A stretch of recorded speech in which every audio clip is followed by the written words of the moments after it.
let's do it. Let's blast off. Let's get it twisted. Let's keep it going. Oxford Union speech is finally out. Left-wing TikTokers pick up some slack for you. I think a lot of them rip your talking points. Not a bad thing. No, that is a good thing. I hope it sparks a broader movement overall. You know, I really do. I hope it does. Oxford Union talk is finally out. It's not even my speech. My speech is not going to be out yet. My speech is going to be out I think my speech is coming out next Tuesday.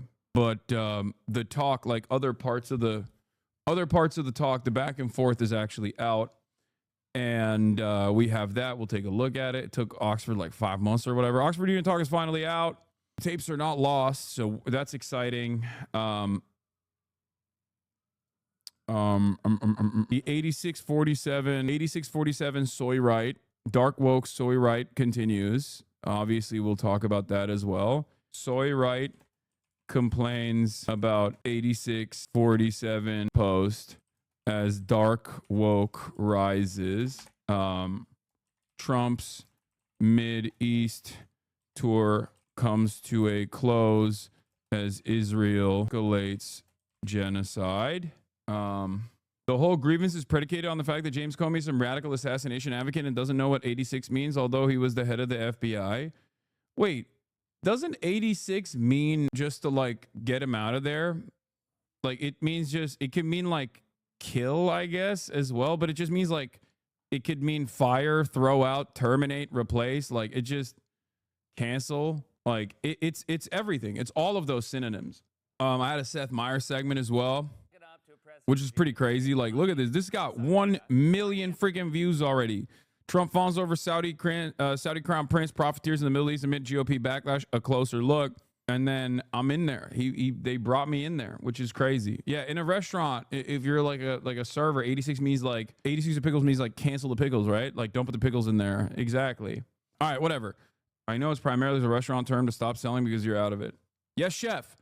Oxford Union Talks finally out. Soy right complains about 8647 post as dark woke rises. Trump's Mid-East tour comes to a close. Israel escalates genocide and so much more. Get in now. Twitch.tv/Hasanabi. Trump wants people to compete for a reality TV show. I heard about this as well. It's really fucked up. Your friends are learning new shit about you through shows. Wait, where did I repeat that? Hold on. Anyway, let's blast off. Yes, I won Squid Game. Stop asking.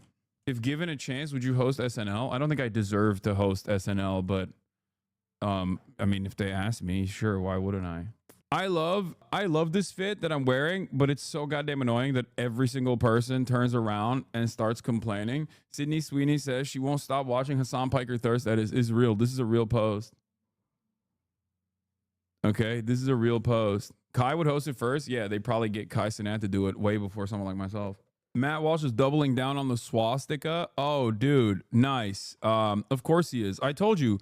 He's trying to desperately signal to the white supremacists that he's like a real one, despite working for the Daily Wire. And his fan base are like, all, you know, stop working for the Daily Wire. It's owned by Jews. There is a real, I've been telling you guys, like, there is real drama in the conservative sphere over the Jewish question. Okay. This is like, Republicans are trying desperately not to talk about this.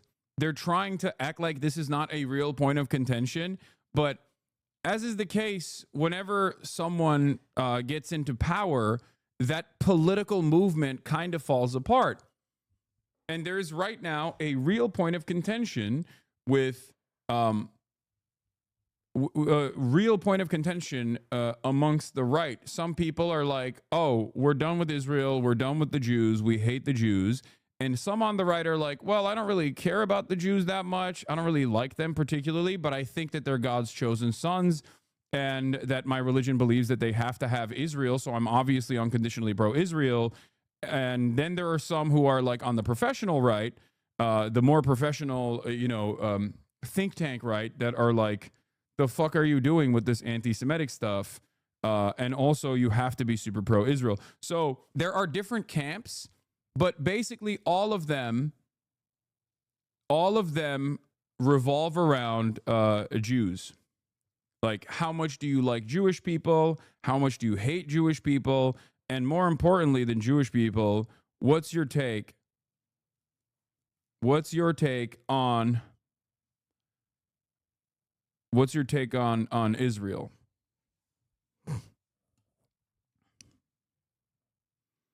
I've seen this Dreamleaf person's pose before. They're on your side. I think they're like a sock them or something.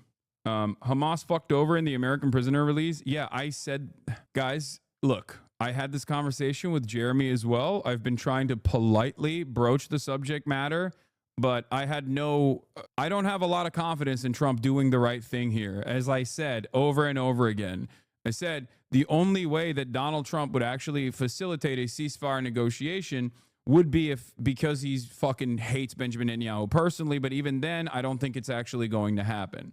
Like, I told you, there were a lot of people who were like celebrating this decision. And I kept repeating over and over again, like, no amount of bribes is going to actually shake away Donald Trump this way shake away Donald Trump from its like endless support for Israel. I've seen some very anti-Semitic people who are diehard pro-Israel, insane, riddled that one too. What do you mean? That's the large majority of Americans who are pro-Israel, like the overwhelming majority of Americans who are pro-Israel, are evangelical Zionists. And evangelical Zionists, both with their theological justifications and just in their daily practice, are very fucking anti-Semitic. They don't care about Jews at all. They would send the Jews to the desert by force if necessary. Like, they don't give a shit. They only care about triggering the apocalypse, what they think is going to inevitably happen. And then there's a lot of people who are pro-Israel because of, there's a lot of people who are pro-Israel, but just like very much anti-Semitic still, because that's just, they're killing Muslims. You know, there are a million different reasons to be pro-Israel while also simultaneously being very anti-Semitic. That's it. What I find really funny, I mean, this is really awful, and we're going to talk about this, obviously, but what I find really funny about the whole, Israel Hasbara situation in a sea of horrifying things that Israel is doing is that their Hasbara operations have gotten, have ended up with like hiring a bunch of Christian people to defend Israel. And I think part of that is because it's going to be really hard to find the same angle with like you're going to have Rabbi Shmuley, right? But nobody likes him, and he is breeding anti-Zionist every time he fucking goes out and speaks, right? But also you need the I guess Christian populations to also not feel anti-Israel. So the people that they've been fucking hiring to do this work is like Brianna Wu, which is a repulsive individual, right? Like, she is repulsive. She is horrible. Oh no, I permabanned that guy who just kept spamming that the volume is low, because if you're so stupid that you can't fucking understand that you have to tweak your own audio, then you don't get to talk in the chat, especially because he was spamming it over and over again. So we'll start off with the Hasbara side of things real quick. I do want to cover that really quickly. Obviously, we talked about Brianna Poo. She sucks. She's ass. She's awful. She's very dumb. You got the Douglas Murrays. Of the world. Who is like a British guy who is not particularly intelligent, but at least like is a mercenary, and Americans respond, I guess, to British people more positively than they do to they respond more positively to British people. They think British people are like intellectual, I guess. There's also this other chick on TikTok that's been going viral, talking about how killing children is emotionally emotion inducing, but like you shouldn't actually feel some type of way about Israel because they're killing children.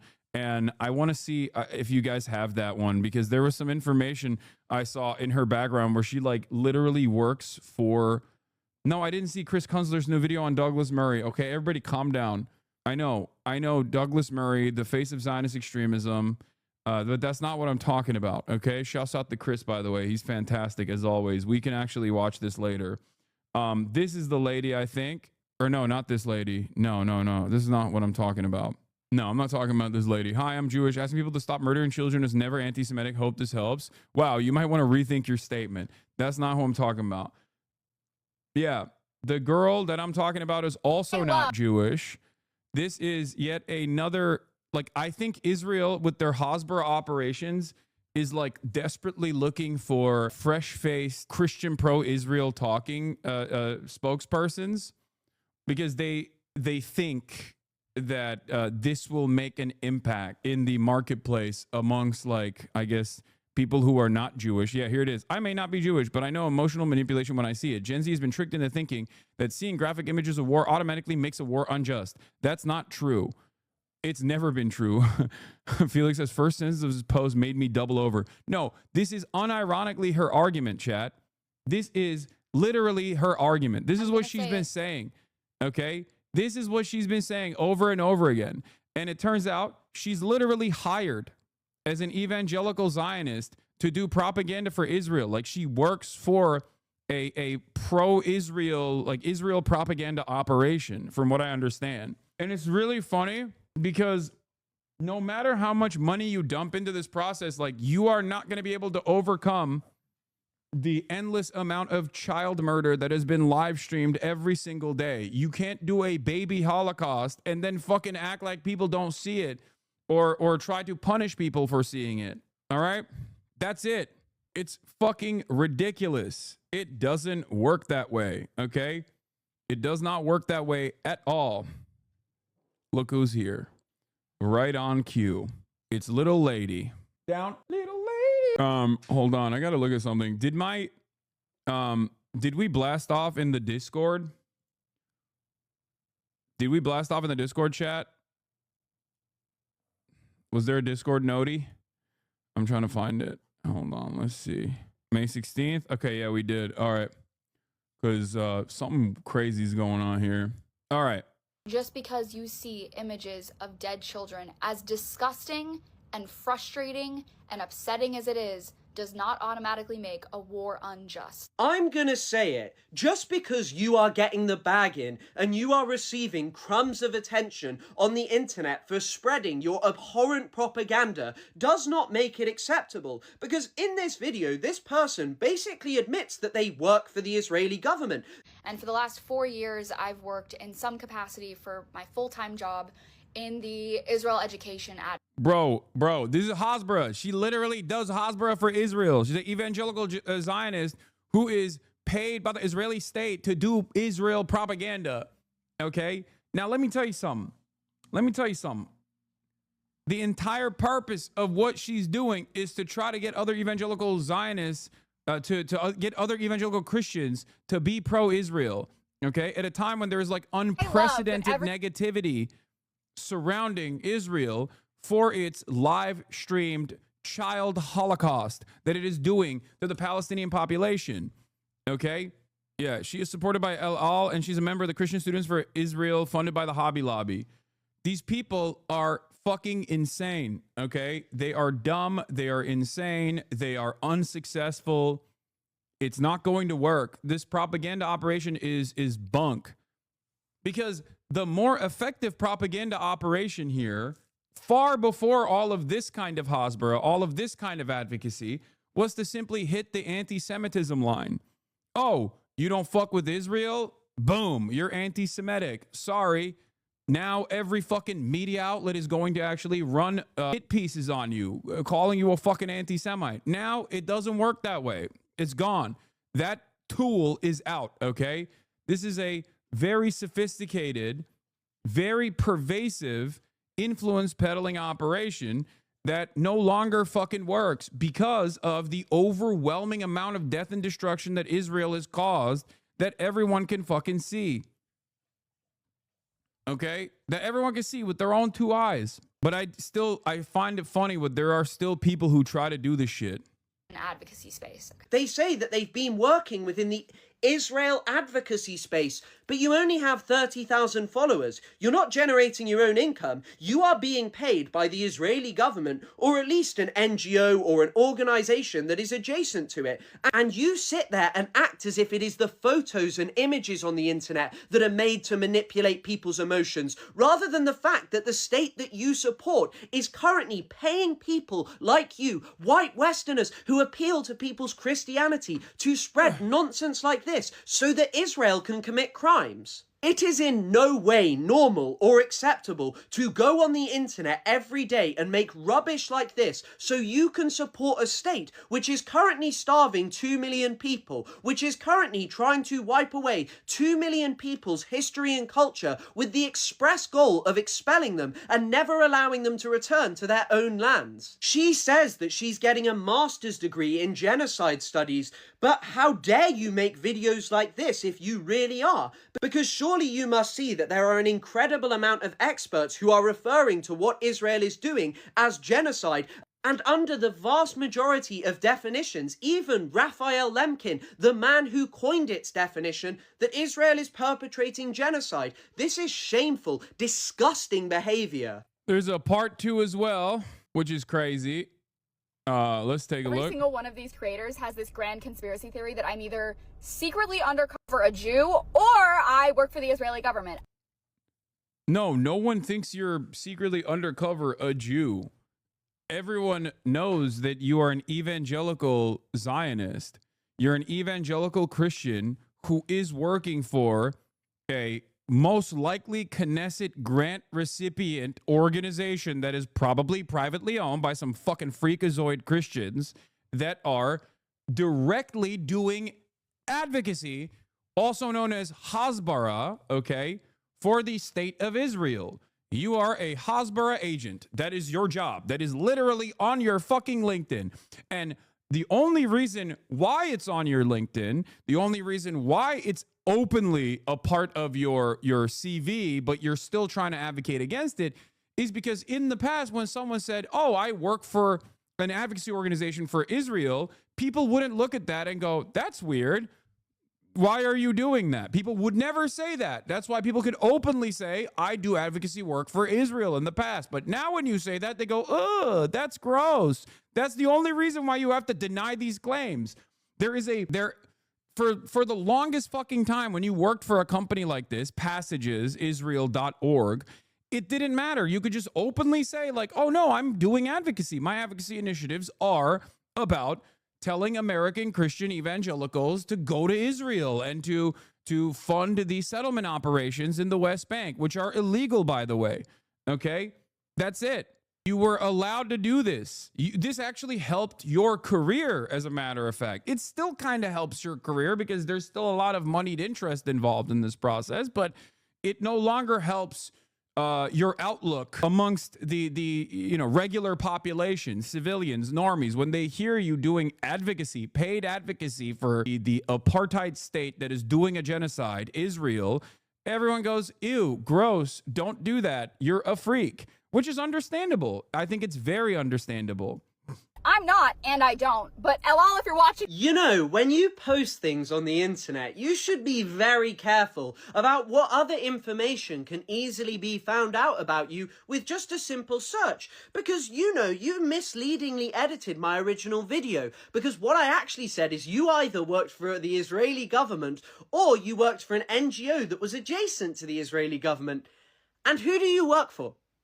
Who do you work for?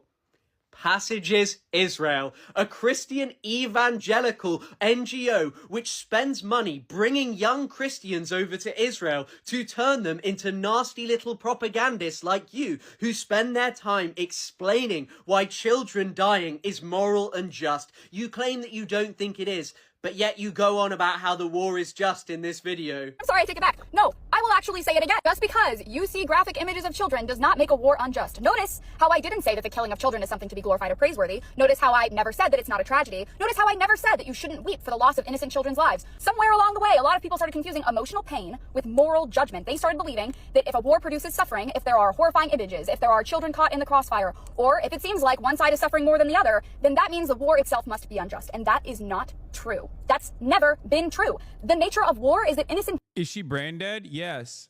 She's evil. She's evil and brain dead. She's just a bad person. She is literally a demonic agent, okay? It is fucking crazy. And the things that are coming out of her mouth are so psychotic and so demonic that the average person, when they hear stuff like this, probably experiences whiplash. Okay, when someone starts off the conversation by saying, listen, people need to stop obsessing over dead children. You're like, okay, what are you, Satan? What the fuck do you mean people need to stop obsessing over the who? I've never encountered a person in my fucking life that has ever actually made a take like that. And then that didn't like dramatically, cause a rift in our relationship permanently. Okay, if I hear that in the real world, if someone were to say those words in the real world, okay, that like dead children is emotional manipulation, let's be logical about this, I would go, oh my God, you are a villain, okay? You are such a fucking villain. You are the biggest villain I have ever encountered in my life, okay? It's so villainous that most people, most villains in works of fiction don't even say these things, okay? Anyway, let's keep blasting off here. There was more I wanted to hold on. Where's the Felix tweet? I'm trying to find the thing that Felix said. But according to grifters online like Chris Kunzler, I enjoy the killing of babies and I'm funded by the Israeli government. This is good news to me. However, I would like to record the record to reflect that I would gladly accept a sponsor from El Al. people suffer. You think starving 2 million people is just. You think expelling 2 million people is just. You think wiping away the social life of 2 million people is just. No, that's genocide, and you should know that. But because just today, many experts in the field of genocide studies came out and said, yeah, what Israel is doing is genocide. There is no other way to look at it. There are only people like you who wish to use their education to spread lies on the internet so more killing can happen. Most of the people talking about this kind of stuff online don't actually have a personal connection to the war. They don't have a friend that they know personally or a family member who is living in the region. They have never had to check a casualty list for a name that they might recognize. And the most productive conversations that I have had about the current war have been with people who This is also the other side of the story that's really funny, because she goes, oh, dude, you guys need to shut the fuck up about the emotional appeal of dead Palestinian children that your tax dollars are contributing to. And what you should instead feel is the emotional appeal to Israeli society that gets to have bunkers that they can run into and gets to live a normal fucking life every day on the backdrop of a genocide that American weapons are contributing to. You should feel emotional about Israelis. Why are you feeling emotional about Palestinians? It's like, think about the poor Israelis. That's what this argument revolves around. It's not about emotional appeal. She's not like trying to do this hardcore logical perspective. She's just saying, I don't like that you are feeling emotional and recognizing the humanity of Palestinian children that are being fucking killed with bunker buster bombs. Okay? You should feel way worse about Israelis that have, you know, marketing jobs and eat the nastiest hummus you've ever heard and listen to the worst fucking psytrance music you've ever fucking heard, while there is literally an open air prison that has turned into an open air concentration camp with American weapons 40 fucking miles away. That's literally it. They're like, no, feel bad for the Israelis. Why the fuck won't you feel bad for the Israelis? Why would anybody feel bad for the Germans living in fucking Nazi Germany? Sorry. It doesn't work that way. You can't educate people on the Holocaust and then expect people to turn around and go, yeah, I realize that this kind of mechanized murder is actually really evil, but now that Israel is doing it, now I think it's actually good. Like, it doesn't work that way. People know right from wrong. A really unique bind. Oh, yeah, poor SS officers suffering from PTSD. Poor Waffen SS, dude. It's just like they felt so bad as they were fucking slaughtering villages, entire villages, and wiping them out in Eastern Europe. Like, why won't anybody think about their perspective? Why would anybody think about their feelings? Like, this is crazy. It's not gonna fucking work. It's so overwhelming. The death and destruction is so overwhelming that Americans that are normally preconditioned due to the war on terror narratives to literally always assume that if there is a brown Arab that is being slaughtered, they probably deserve it. That American society has completely flipped on the issue of Israel. After decades and decades of concerted propaganda efforts and a complex influence peddling operation, those Americans have finally said, oh my God, this is so unacceptable. Think about that. This is why I always say, like, if the media legitimately covered the issue, because right now you're hearing the media finally cover Israel with a critical lens. They're no longer using neutrality, and it's rather suspicious. It almost feels like a permission structure has been opened up within Western media due to maybe America's State Department interests or something. I don't know what it is. And you're finally hearing the media cover this stuff as though like Israel blew up a hospital. Israel lied about blowing up a hospital or the reasons as to why it blew up a hospital. And while that's happening, I've maintained the position that if the Western media across the board offered this level of warranted criticism to Israel's actions, 90% of the Western world would be openly pro-Hamas, okay? Not just like, I'm not talking like, oh, they would say, Palestinians deserve life and liberty. I'm talking like they would actively be petitioning a coalition of the willing to forcibly invade Tel Aviv to put a stop to Israel's Nazi activities. Because the very fact that the media has still tried to maintain this neutrality in the way that they cover Israel's sheer and utter brutality against the entirety of the Palestinian population, okay? In spite of that, you have an entire sea change amongst the ranks of Westerners who look at the situation dramatically differently from a very different perspective. I'm telling you, if they were covering it this critically from the start, they would have a way, way, way different approach. You are way underestimating Islamophobia, man. No, dude. No, dude, look at the polls, man. Look at the polls. I'm not underestimating Islamophobia. What I'm saying is, in spite of that Islamophobia, Americans still are going, yeah, maybe you've killed too many fucking babies, dude. Stop. Think about that. Like, that's my point. My point is, in spite of the unimaginable amount of Islamophobia demonstrated by the broader Western societies as a direct consequence of endless amounts of social conditioning and training from every orifice of the media to justify the war on terror since 9/11, Americans are still looking at Israel and looking at Palestine in a very different way. After 19 months of endless live streamed child holocaust, Americans are like, I don't fuck with this. Fuck Israel. Do you think there's a chance of changing someone's minds like that, ladies? No, that's an enemy. That is not someone whose mind is supposed to be changed. This person is an enemy, an ideological enemy, an enemy of the truth. Her entire job is to do propaganda for money. That's entirely different. You're not supposed to, you have to pick your targets appropriately. You have to pick your targets that you have a direct relationship with, okay? You can actually get people, you can actually walk people down this ledge that they're on with ease, okay, by showing them the truth. But someone like this person, who gives a fuck about what their perspective is? They're getting a check. You can't convince someone to maintain a separate position when their livelihood relies on them maintaining the position that they have. You can't convince them of that. You can just pay them more, maybe, you know? Get Qatar on the line, get Qatar to fucking give her money, and maybe she'll fucking swap teams. But we're not talking about convincing someone like this.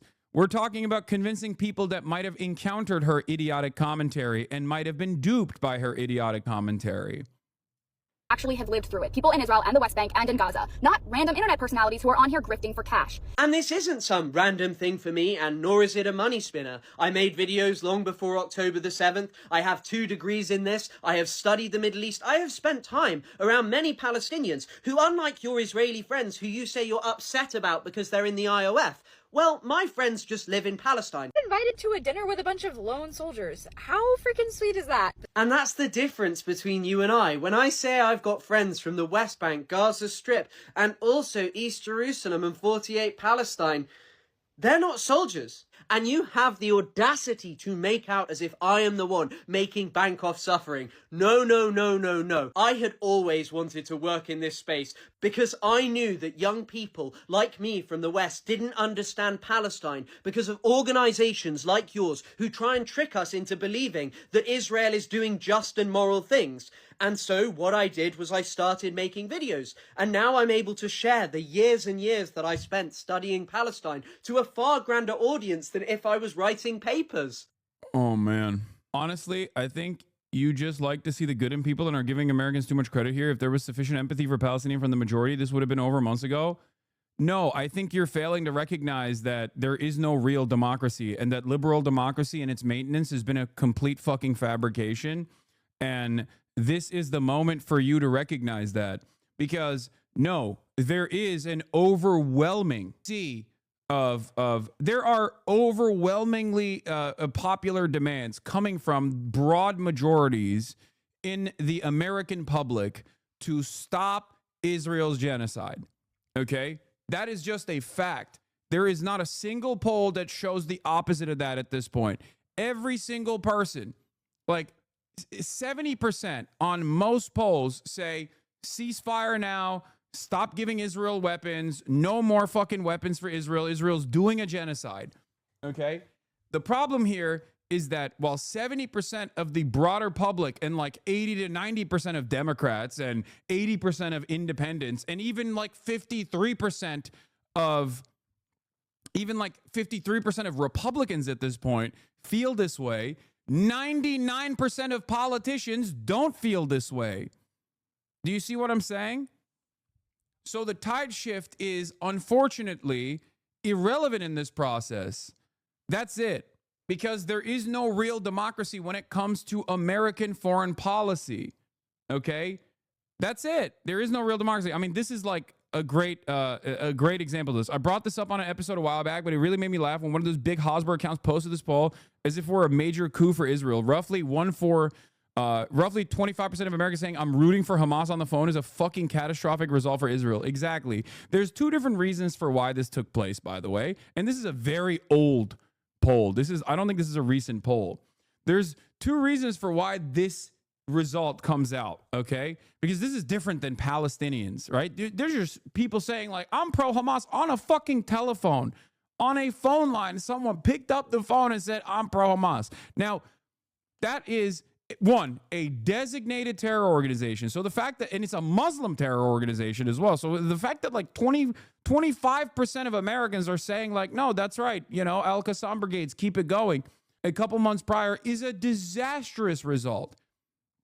It is a disastrous result. Part of the reason why this result even exists, though, is because the way that this poll is conducted in an effort to show that there is more support for Israel amongst the Americans, they literally go Israel versus Hamas instead of saying Israel versus Palestine or Palestinians. Because if this was Israel versus Palestinians, there would be like 10% support for fucking Israel on the poll, judging by every other poll. That's the reason why they lock people into Israel versus Hamas. And that number keeps growing.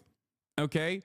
This is the real fucking negativity poll right here. Amongst all U.S. adults, 53% have a unfavorable view of Israel. And that is in spite of the multi-billion-dollar propaganda operation and all of the advocacy organizations, all of the NGOs that masquerade as organizations that care about Jews in diaspora, care about Jewish Americans and all this stuff, when they actually only care about Israel. Like all of these organizations that have institutional muscle working overtime And even then, Americans' opinion has shifted with this overwhelming swing in the direction. And when you look at the Democrats, I mean, fucking 18 to 49, 71% of Democrats have an unfavorable view of Israel. With 50 plus, 66% of Democrats have an unfavorable view of Israel. Even Republicans have a 50% unfavorable view of Israel for 18 to 49. Think about how insane that is. That's it. It's coming to a point where the only people that like Israel are either A, paid to like Israel and paid to promote Israel, or they're like an 85-year-old boomer, okay? Or a rabid evangelical Christian. Like, Jewish Zionists are not as outward in their support for Israel at this point, unless we're talking about like ultra Orthodox, not Neturei Karta, but like ultra Orthodox Jews living in certain parts of New York and New Jersey or whatever that are like super conservative and anti-vaxxer and always been fucking MAGA, right? This is not a sustainable position. It's not. There is no future for Israel in terms of loyalty if they keep this up. No, look, the reason why Israel is engaging in, or the reason why our politicians are engaging in even more rigorous action in terms of cleaning up, in terms of actively attacking naysayers, whether it be even what happened to me at the fucking border apprehension and detention, or the NYU situation that took place that I'm going to be talking about in a second. NYU's withholding a student's diploma because he chose to recognize the atrocities being committed in Gaza. This kind of stuff, or the black bagging of student protesters and student activists for no clause whatsoever, okay, in a way that actually undermines constitutionally protected speech in a way that is so un-American. It's unimaginably un-American. All of this stuff, like the aggressive actions that institutions are taking, is because they recognize that this is unsustainable. They recognize that this tide shift has taken place. So they're trying to silence people into submission. Do you understand? That's it. Do you talk about Trump? And that was the first time where I was like, what the is this question? Political commentator, you guys probably know him. He has more than 2.8 million followers on Twitch. He says he was detained and questioned by a Customs and Border Patrol when he tried to re-enter the country. Where is this from? This is from MSNBC, bro. Look at this. Like, people see this stuff and understand. People see this stuff and they understand, like, yeah, this is fucked up. And the reason why this stuff is happening is because they can't do the positive association with Israel any longer. So they now are trying to silence people. They've always tried to silence people who are critical of Israel, obviously. But now they're obvious. They're extra obvious about this process, because it's no longer about just being like, oh, you're anti-Semitic, you're deplatformed, fuck off. You know what I mean? Now it's like you literally have to go to jail.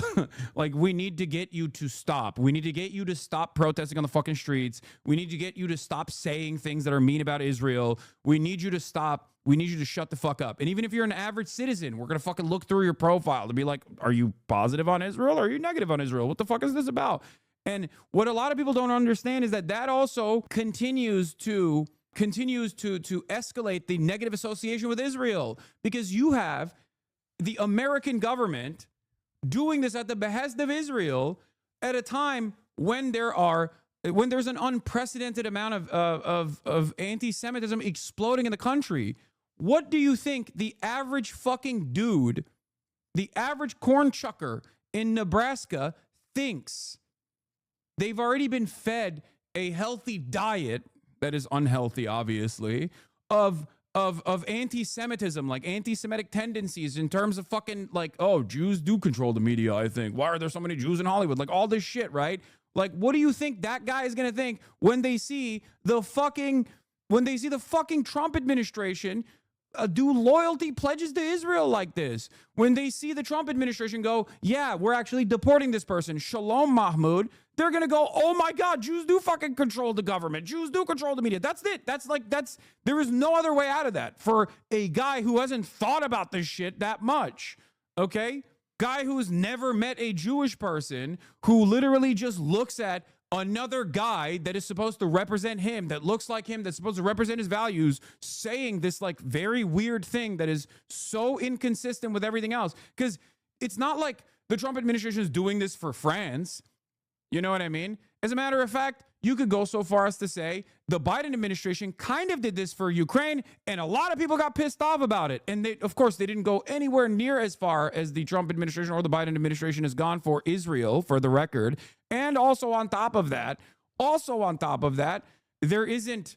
There is no moral equivalence between what Ukraine is doing and what Israel is doing. Please make no mistake. I'm not saying that at all. And even then, Americans were like, yo, what the fuck do I care about this Zelensky guy? Security denied this had anything to do with his commentary, criticism of Donald Trump. In fact, they accused him of, quote, lying for likes. But here's how Hassan says it went down. I get to the global entry line, and they're processing everybody expeditiously. Gets to me instantly.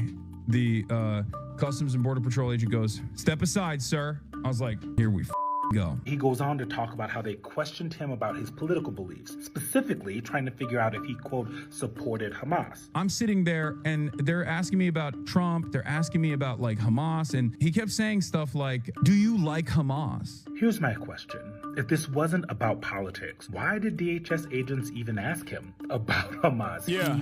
He is, of course, a person born in this country. He's a U.S. citizen. The Hassan Piker thing by itself is concerning. But when you look at kind of the through line that we've been seeing, whether that's Ross Baraka, the Newark mayor who was arrested after going to an ICE facility, is it intimidation? Remember, I'm a public person. And also, I have enough money to be able to fight back against this sort of thing. The reason for why they're doing that is, I think, to try to create an environment of fear, to try to get people like myself, or at least like others that would be in my shoes that don't have that same level of security, to shut the up. What does the average American have the ability to do? What's the message that it sends to them when people with all this power are treated this way? Now, Hassan Piker, these members of Congress, they were able to go on TV shows and talk about it. They're able to talk to their thousands, hundreds of thousands, millions of followers. But what about the people who don't have that access? What about the people who don't have a platform? What happens to them? Yep, great question. That is the reason why this is getting a lot of mainstream attention, by the way, for those of you who are wondering. I mean, I was on apparently Late Night with Seth Meyers.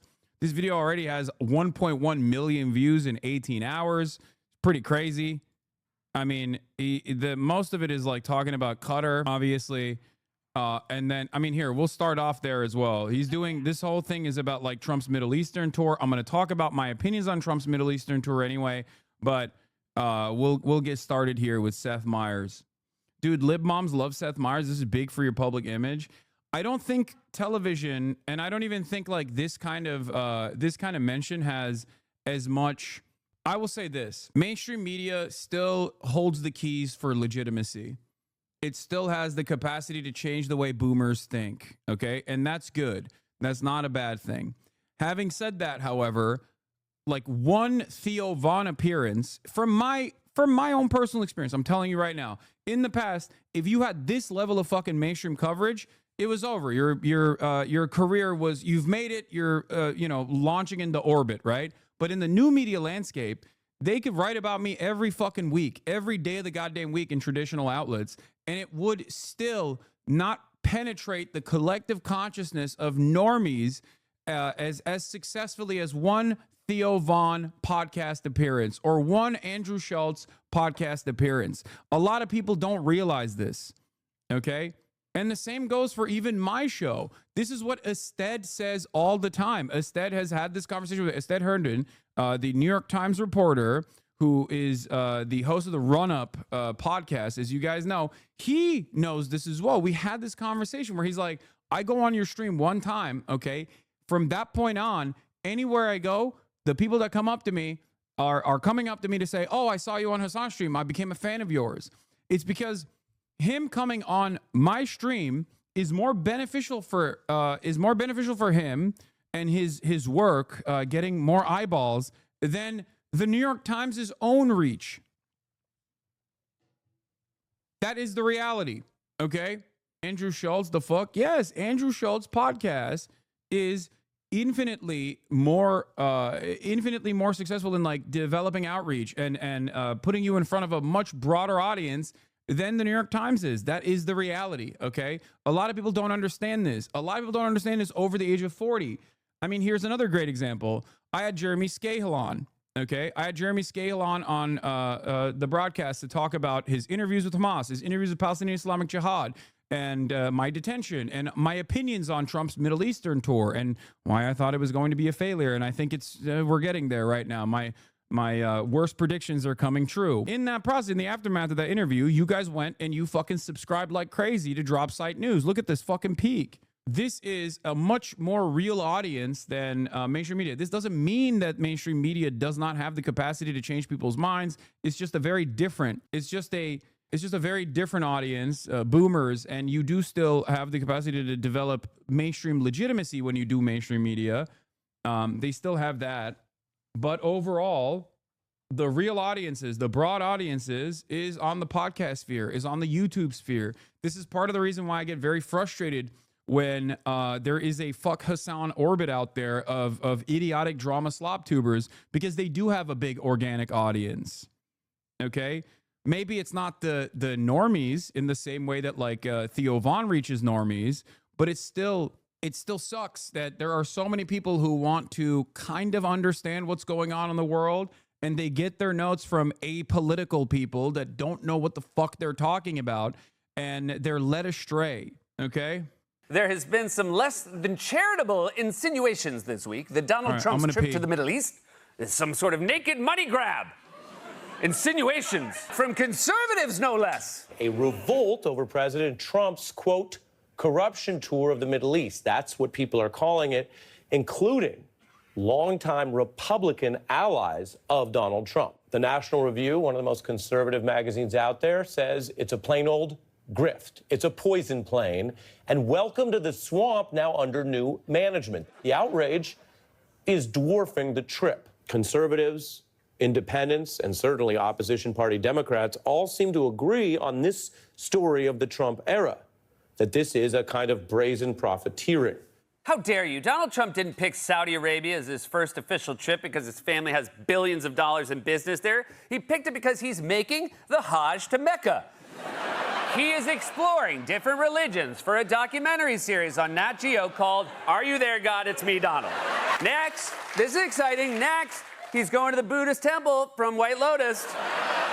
And you guys, when Melania found out, she said, Donald, no. So even Republicans are a little queasy about Trump's Middle East corruption tour. I guess they're not thrilled about the fact that the 3 countries Trump visited this week just happen to be places where he is making, and I believe this is the technical term, fat stacks. Right now, the Trump Organization is doing business in all 3 countries that the president is visiting on this trip, including here in Saudi Arabia, where there is a Trump-branded tower on the way in Jeddah. In Qatar, where the president is heading tomorrow, his son Eric recently unveiled a new beach villa and golf community. His 3rd stop on this trip, the United Arab Emirates, which is home to the major investments in one of the Trump family newest ventures, the Trump's crypto company, World Liberty Financial. I'm sorry, but you can just tell from the name that World Liberty Financial is an obvious scam. That sounds like a company that sells asteroid insurance to senior citizens. You're telling me they can just fall from the sky at any time? And all you need are my passport, birth certificate, driver's license, and bank routing numbers? Well, it seems like a small price to pay for peace of mind. And Trump isn't just there to make money for himself. He's also got fellow rich weirdo Elon Musk with him, who is there to hawk his new Tesla robots. We just showed to His Royal Highness some of your Optimus robots. Yeah. And to President Trump. Yeah. Let's talk about that. Tell me about them. I think everyone will want to have their personal robot. You can think of it like as though you had your own personal C-3PO or R2-D2, but even better. Then who wouldn't want to have their own personal C-3PO, R2-D2? That would be pretty great. Would it? I mean, I love them as movie characters, but they seem like they'd be a drag to have in the house. I mean, this one's always bitching about something. Oh, sir, pretzels this late at night? Is that? I mean, pitching robot slaves to the Gulf nations is certainly a choice, you know. Definitely not the worst audience to pitch that to. It's like pitching it to apartheid South Africa, you know, like definitely, or antebellum South. Is that much salt a good idea? Shut the up, dude. Oh, language, sir. So even Republicans seem to think that Trump's visit was motivated by money, but that's not entirely fair. The man has a wealth of knowledge about the region. Just listen to him opine on the culture, history, and traditions of Qatar. With Qatar, there's 6 different ways of pronouncing that, from Qatar to Qatar, right? There's many, many ways of pronouncing it. All of them are acceptable. I've said, well, which one? I guess maybe they like me. They say, you can say it any way you want. Sorry, that's what you took away from your intelligence briefings? It must be so frustrating to get back from a meeting with Trump and your friends ask you, how far did you get on the Qatar report? How to pronounce it?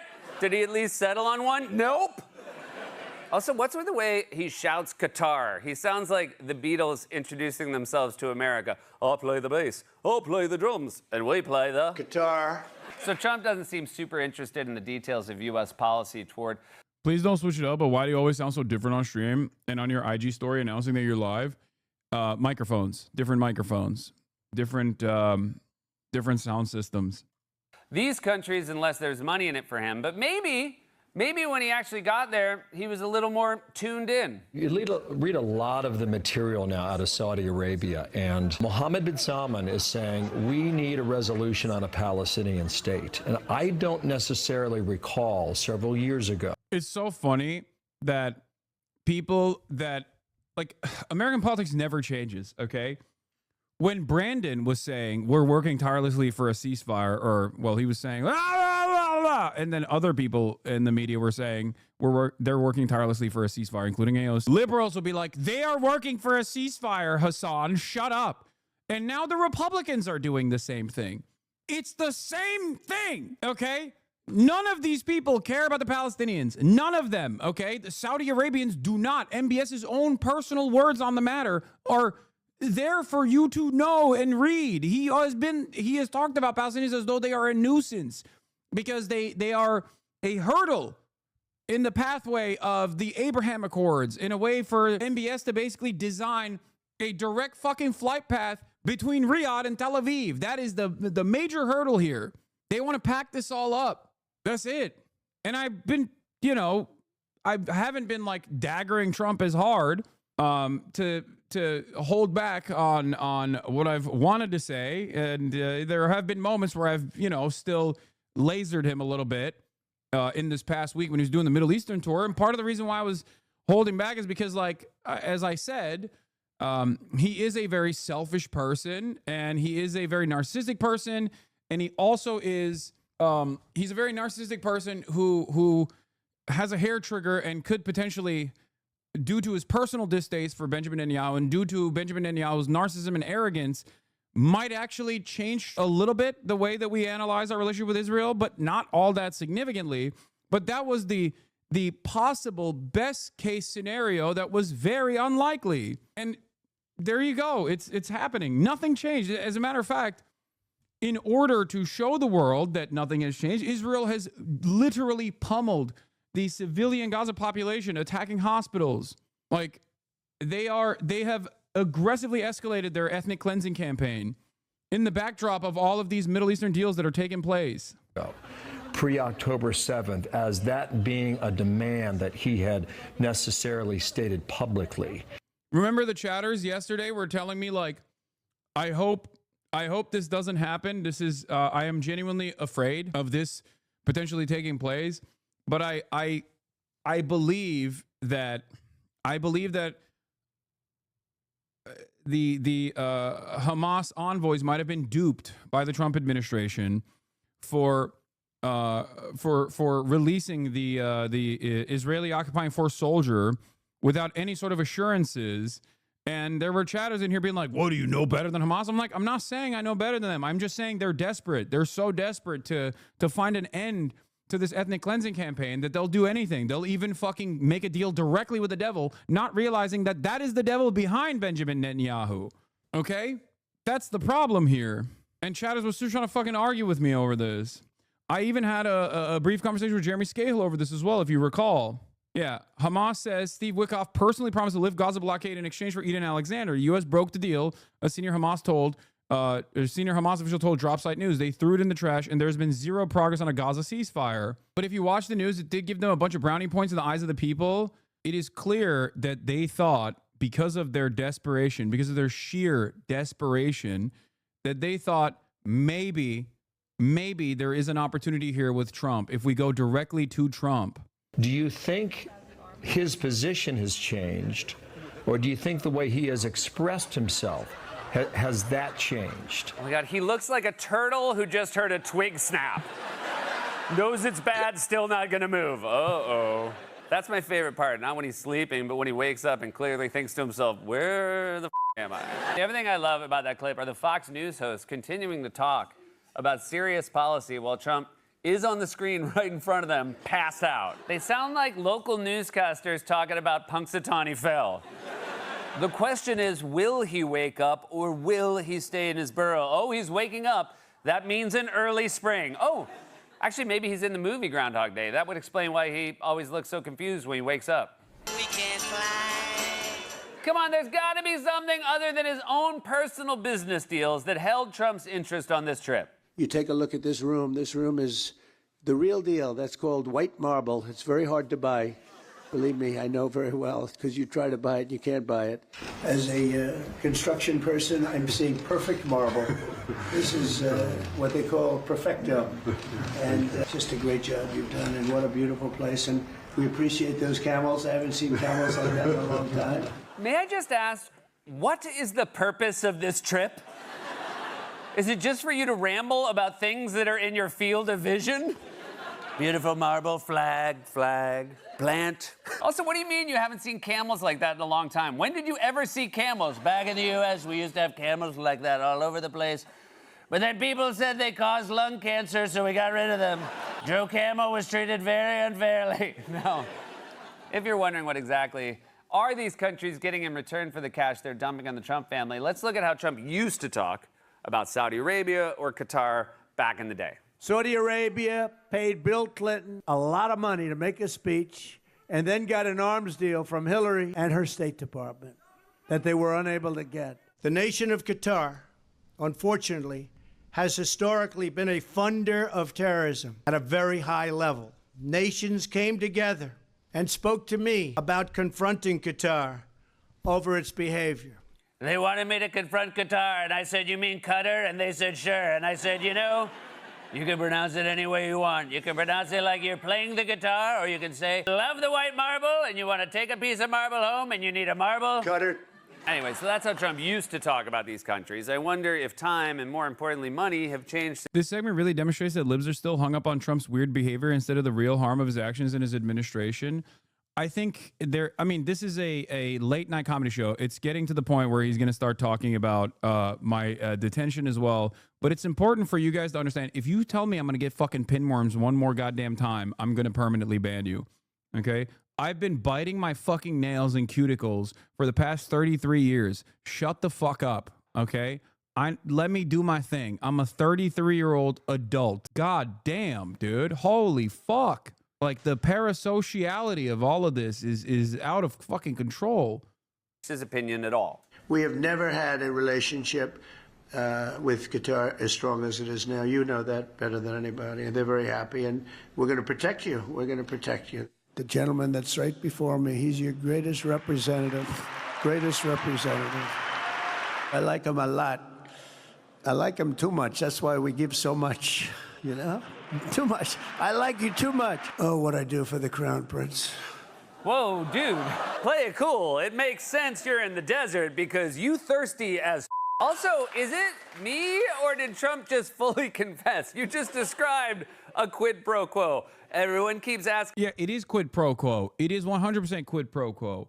And I think the interesting part about this isn't just to talk about how it's quid pro quo, or at least my interest in this is the fact that which countries quid pro quo due to their positions on the most important piece of negotiation that did not fucking take place, Israel versus the entirety of the Palestinian population and its endless ethnic cleansing campaign and a ceasefire negotiation that was supposed to take place in this Middle Eastern tour. Okay. Like, the one country that is at least neutral towards the Palestinians, even though they are still aligned with the United States of America, is Qatar. Okay. And everybody lost their minds over this when, in fact, Trump has gotten endless amounts of funding and endless amounts of deals from Israel and all of the other surrounding Gulf nation states as well, including Syria, not even a Gulf nation state, but the new Syrian government has greased the fucking wheels aggressively to get the sanctions lifted, which I agree with, by the way. I agree with lifting the sanctions on Syria, okay? I agree with developing Syria because we're punishing the civilian population of Syria for no fucking reason since like 2010, you know? Asking what Trump's going to give him in return for all that money or that luxury private jet, and his defenders are out there saying stuff like this. Do you worry that if they give us something like this, they want something in return? Absolutely not, because they know President Trump and they know he only works with the interests of the American public in mind. Sure. Mr. President, do you want to respond to that? Oh, what I do for the Crown Prince. I don't think I've ever heard him talk about America that way. I don't even think I've heard him talk about his wife that way. Oh, what I do for Melania. I make dinner, clean the house, give her a back rub. I mean, technically it wasn't me, but I made my C-3PO do it. Sir, wouldn't the gesture have more meaning if you shut the up? Why can't you be more like R2? He and I speak the same language. Ding, ding, ding, ding, ding, ding.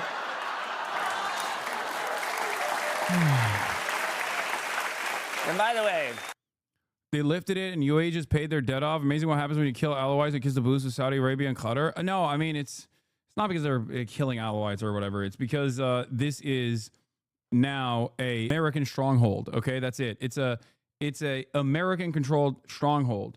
Qatari Cat says it wasn't the UAE, it was Qatar and Kingdom of Saudi Arabia that paid off their debt.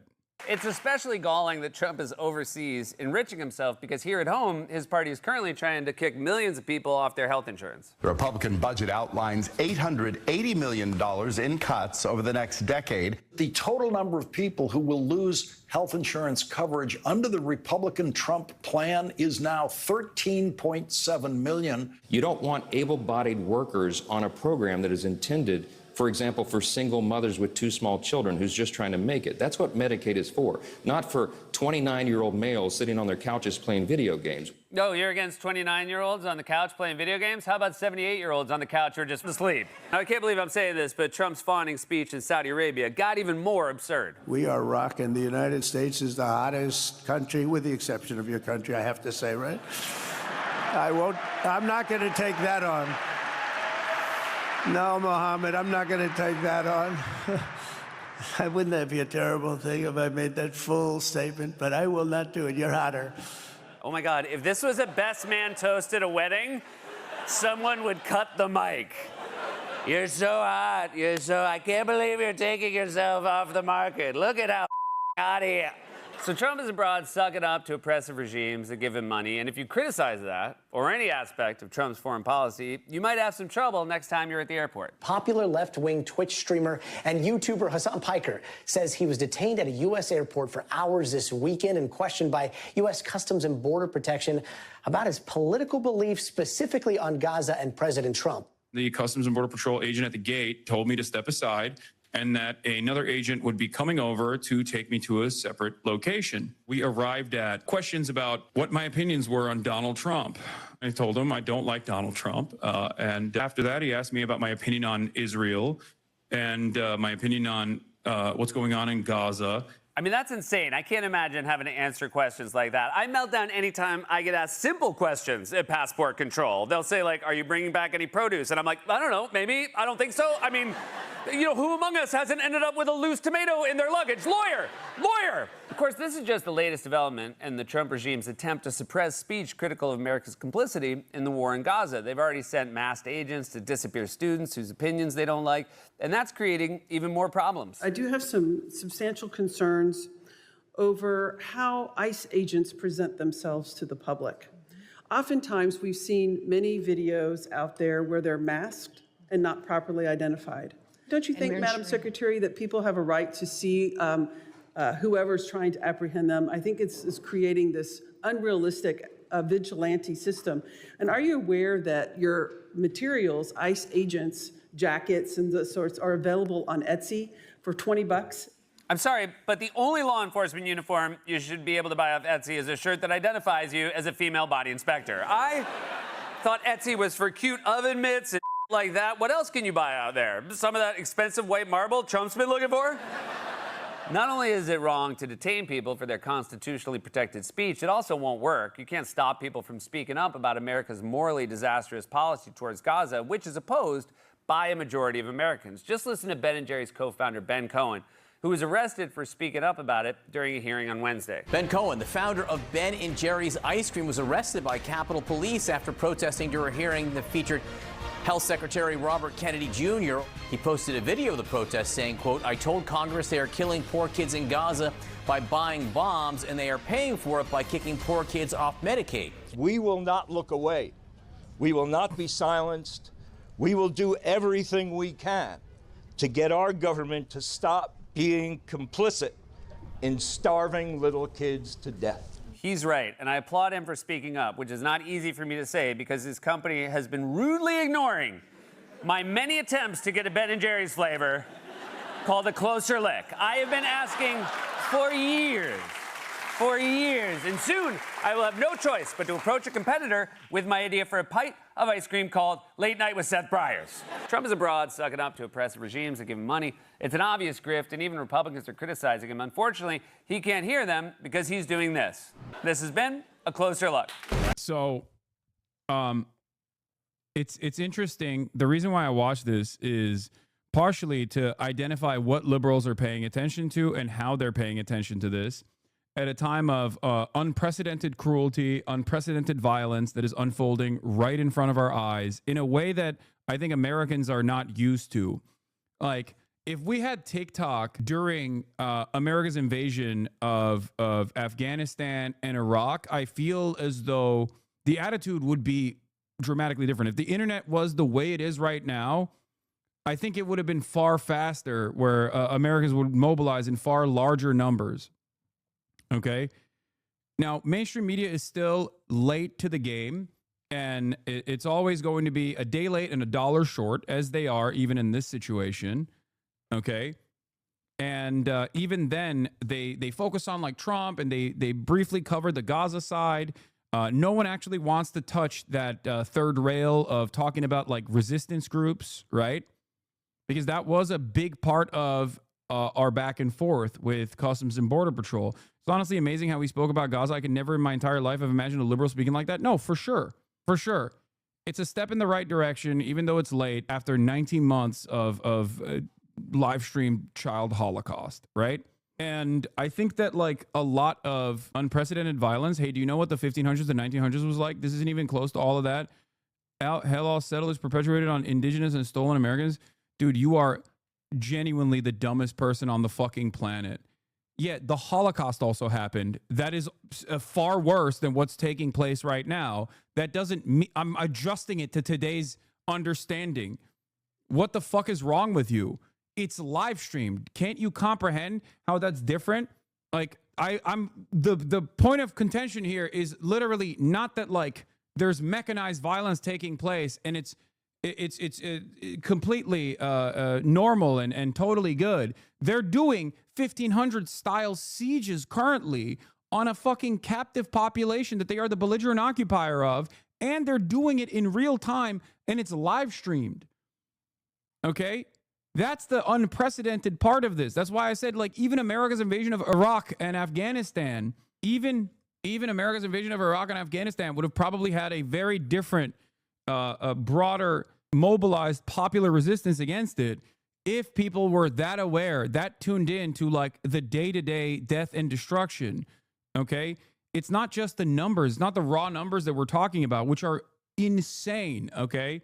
They're completely unacceptable, but the very nature of this genocide happening, unfolding in real time, where you have forensic evidence that you can point to, forensic analysts that you can that can look at the mechanized death and destruction and directly figure out what weapons were used, when they were used, what the civilian population looked like, what the civilian to enemy combatant ratio looked like in real time, and then offer coverage that the mainstream media rarely ever offers is truly different, okay? It's impossible for people to be clueless in this moment, and a lot of people are not clueless in this moment. They're only talking about it because they oppose Trump. If Kamala was in office doing the same thing, they wouldn't say shit. I think that there would be a lot less coverage on stuff like this, yes, if the Kamala administration was taking this kind of action as well. But the reason why all of this like extra detention, extra apprehension, and institutions basically flexing their institutional muscle to try and silence people into submission through actions like this, the reason why this is happening is because people are waking up to the realities, okay? And here's the great example. Here's the best example. Here's yet another example, okay? NYU is withholding the student's diploma because he chose to recognize the atrocities being committed in Gaza. By the way, I think you guys, once my Oxford speech comes out, and remember, it was like 5 months ago at this point, you'll notice that like the angle that I took on the Oxford speech was a little bit different than the Cambridge one, where I specifically talked about how Israel's actions being conflated with Judaism is actually creating an unprecedented wave. No, the Oxford speech is not out, I don't think. I don't think the speech is out. I think it's just the back and forth that's out, right? No, just the interview is out. Yeah. Hassan Piker on what's next for Republicans after Trump and the widening gender gap in politics. Hassan Piker on right-wing commentary, appealing to young men, and President Biden pardoning his son. The Q&A and the interview segment is out, but the actual speech is not out. There's more. The speech will be out soon.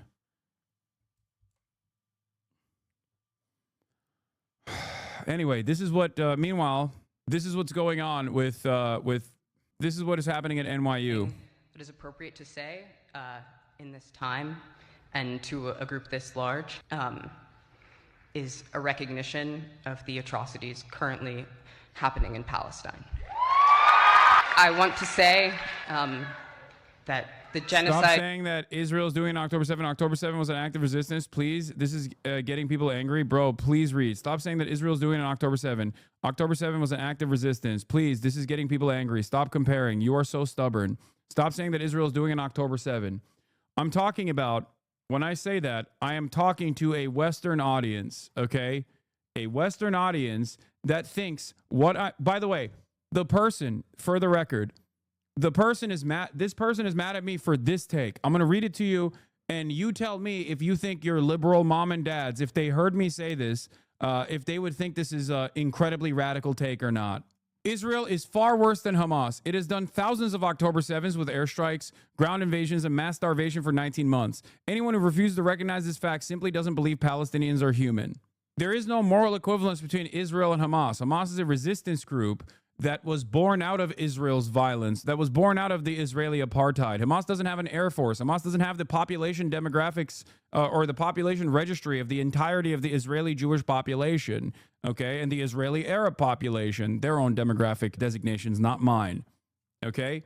This take, chatter, okay, I know what you mean, but people on Twitter will call you liberal Zionist. I don't give a fuck what people on Twitter will call me. People on Twitter can suck me from the back. Do you know what my fucking replies look like on Twitter? It's infested with neo-Nazis and also ultra-Zionists constantly fucking... You think this is a liberal Zionist take? You're fucking deluded, okay? It's Twitter. Who gives a shit?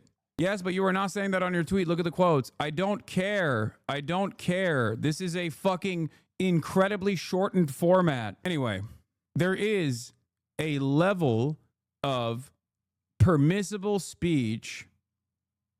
There is a level of permissible speech that allows people to enter public discourse without getting an endless amount of shit and deplatforming, okay? Everyone plays a different role here. I always word the things that I'm saying carefully because I want to be effective to the audiences that I'm speaking to, okay? Shut the fuck up. I know what I'm doing. You do you. I'm going to keep doing me. Do you understand? Holy shit. Like, look at the replies. Who violated the ceasefire in place up until October 7th? I will await your answer. You also think the Allies were worse than the Axis? I don't think that. It's not for you. Osama will get hate from Red Triangle, Hammer, and Sickle Twitter accounts and Bad Empanada. I know, exactly. So, as 100% a Bad Empanada watcher, are we really at the point that saying killing civilians is bad? Israel does it far more than Hamas, so they're a much greater evil. Is a bad Zionist take? What the fuck is going on, man? Okay, don't get your liberal panties in a bunch, Cloud District enjoyer.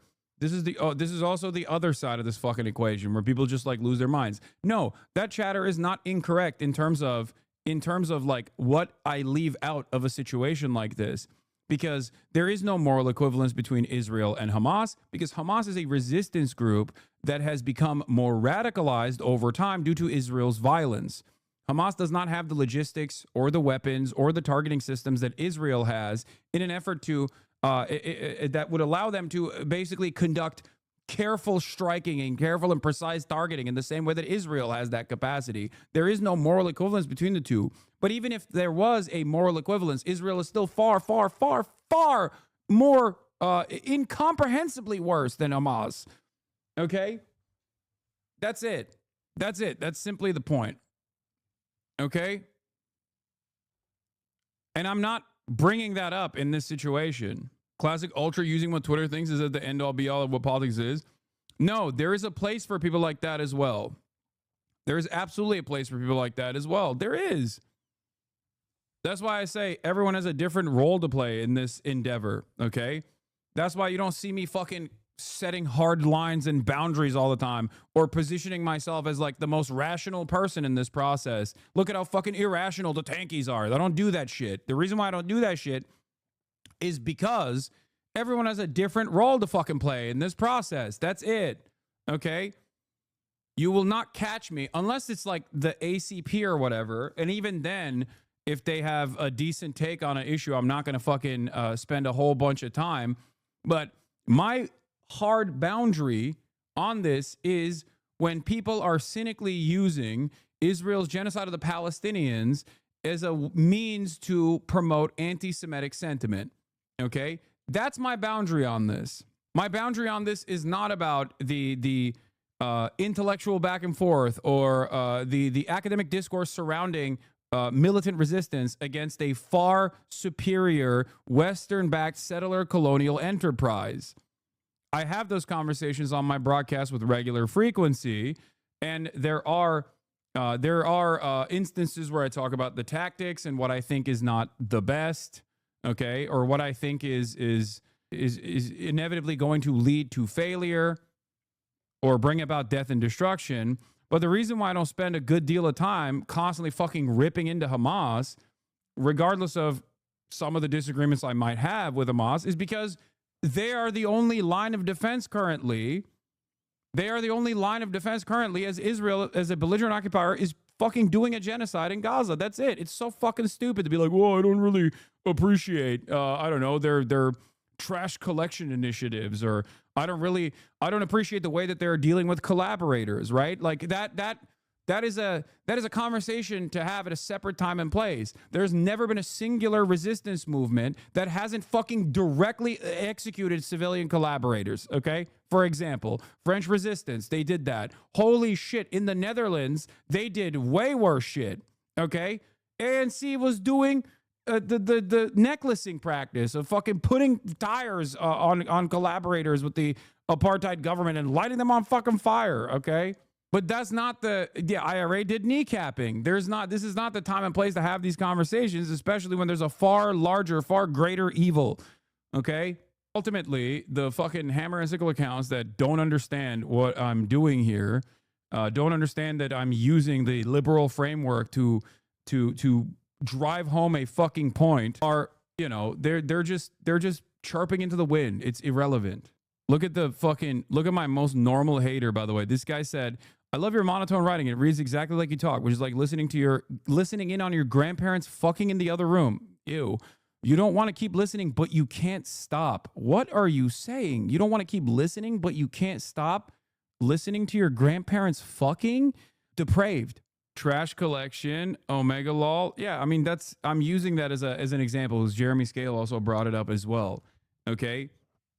or even like they're fundamentalists, or even within amongst the leadership, if there's like Islamist fundamentalists that aren't fucking kind to gay people, like that is completely irrelevant in this process. Okay, just like I always draw a comparison to World War II so that fucking dumb liberals can understand where I'm coming from. You don't give a fuck that, you know, Easy Company was comprised of segregationist, homophobic, anti-women American soldiers. They fucking gave the Nazis hell. And I fucking stand proudly on their side on this, okay? They were on the right side. They were on the morally righteous side. Who the fuck cares? Do you go, I don't know. I don't know. Were the Jewish people that were being sent to concentration camps, well, like, what were their opinions on gay people? No one would ever say that. That's fucking insane. Like, if you make that calculation, you're a morally repugnant monster, right? And then, and this is the same calculation that's taking place when people talk about like the worthiness of victims and the worthiness of resistance groups. And they're doing that because liberals have been taught that like any sort of violent resistance against a state-backed act is supposed to be wrong, especially if that militant resistance is coming from, or there's militant resistance is against an American state-backed enterprise. Anyway, let's finish this NYU thing, and then maybe this will help you understand the depravity of our institutions in terms of what you are allowed to fucking say in a position of influence.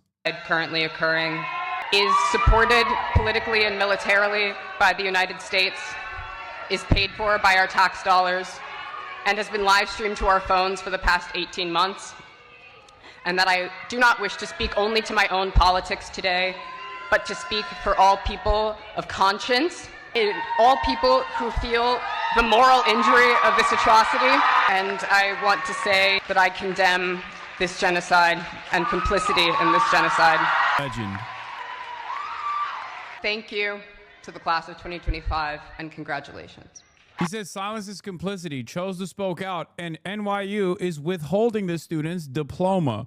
NYU student speaker at graduation addresses Palestine, and the school is now withholding his diploma as they pursue disciplinary actions.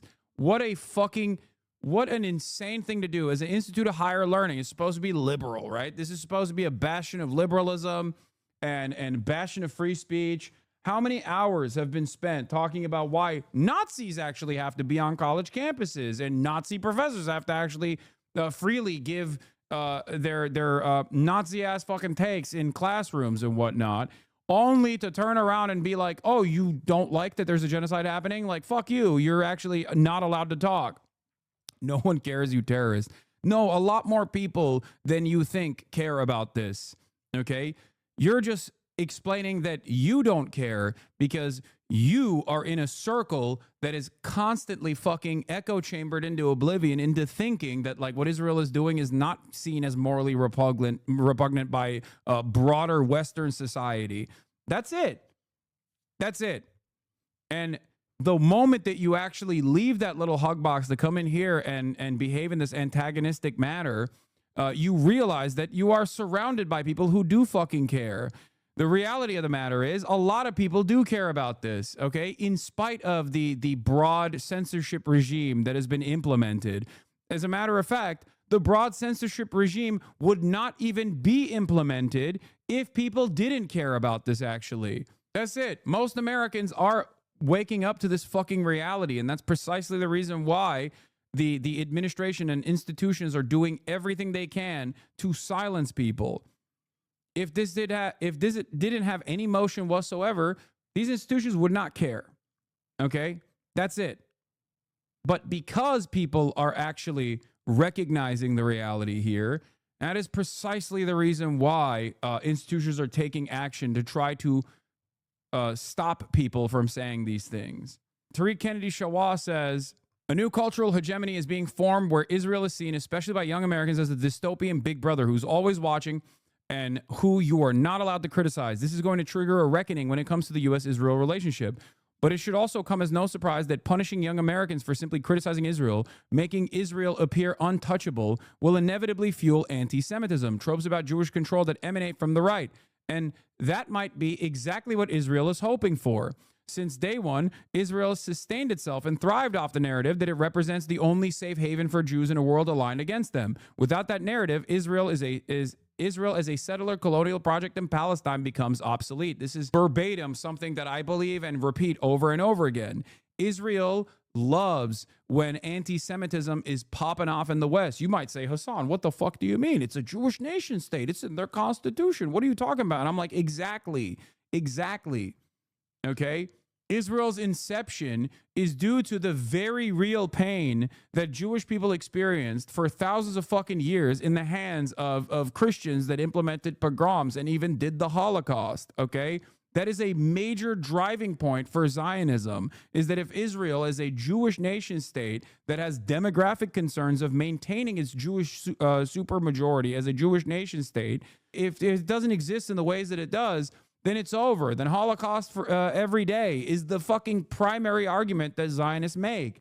And this argument doesn't work if you, as an American Jew, are like, what the fuck are you talking about?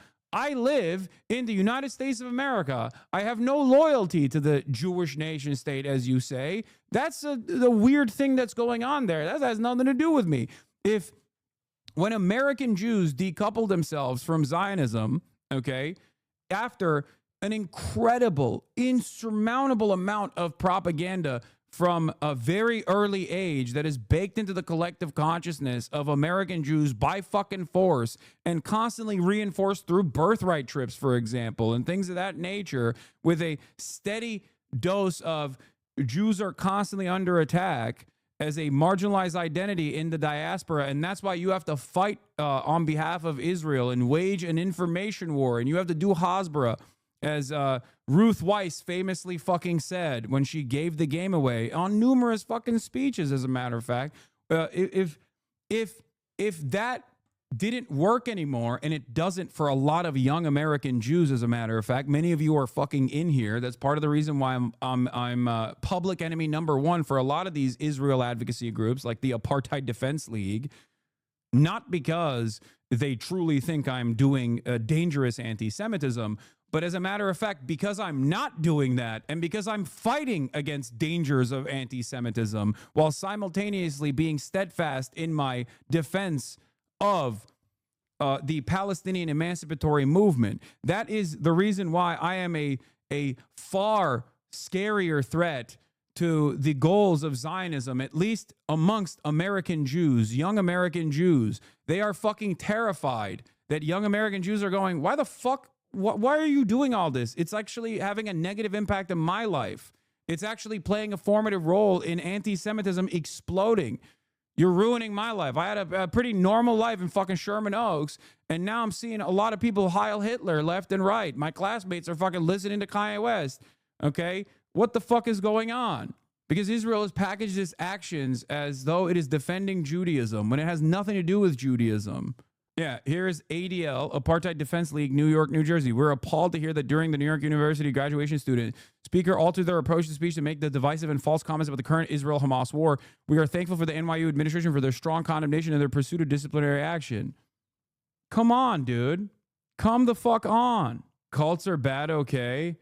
Yeah, I agree. And Zionism is a cult. It literally bricks the brains of so many people post October 7. How many people you know that were just like kind individuals, that were normal individuals, that were individuals that you maybe even engaged in like social justice side by side, in like civil liberty struggle side by side, have completely fucking flipped and say Hitlerian shit when it comes to Palestinians. And you're like, what the fuck? Is this the same guy that was at the Black Lives Matter protest with me? How the fuck did this happen? That's a cult. That's cult-like thinking. Yeah. Here's the other side. One thing that's worth noting, this student didn't even say the word Israel. A simple recognition of Palestinian suffering was enough for an American university to withhold the student's diploma and pursue disciplinary actions. Same thing happened after 9/11. People lost their collective shits. No, this is not the same thing happening after 9/11. Because in the approach that Americans have to what's going on, it's very different. 9/11, America was attacked by the Islamic world. That was the argument. Israel is not America. And no matter how hard, well, technically Israel is an extension of America, but in the eyes of Americans, Israel's a foreign country. Do you not understand? So no, Americans don't have that same approach because Americans are inherently selfish people, okay? American exceptionalism and American individualism requires Americans to have an incredibly narrow frame of thinking. So if the only impact that Americans are fucking experiencing from this is literally their friends getting fucking apprehended or people that they see saying things that they agree with, losing job opportunities, losing their fucking diploma for saying something that they agree with, they go, what the fuck is happening here? I don't like that the First Amendment is being eroded. I love American free speech. I don't like that it's being eroded for a fucking foreign nation. What the hell is this? Imagine doing this for Estonia. You know what I mean? Like, there's no other country on the planet where you could do this for. In the United States of America, someone being like, I don't like Estonia, fuck Estonia. And then they're like, okay, we're removing your diploma. That would be ridiculous. If someone came out and was like, I think Iran is a fundamentalist shithole that needs to be bombed, no one would fucking bat an eye, okay? So no, this is not like post 9/11. And that's precisely the reason why. That is precisely the fucking reason why a lot more people are angry. Because they are not Palestinian. They are not Israeli. They are Americans. And as Americans, they care about their own personal lives and their own personal livelihoods. They're far too invested in what's going on in their own lives. And even though they have a decent dose of Islamophobia baked into their collective consciousness, guess what? It's not a fucking Muslim that's stopping them from saying shit.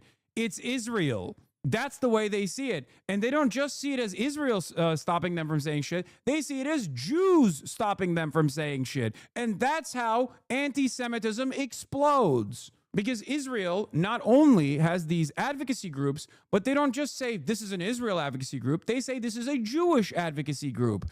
They say our advocacy is around combating anti-Semitism. They constantly package Israel's actions with Judaism falsely, with this dangerous false conflation. Fuck. So that's the way Americans approach it. If you don't understand this, I don't know what to fucking tell you.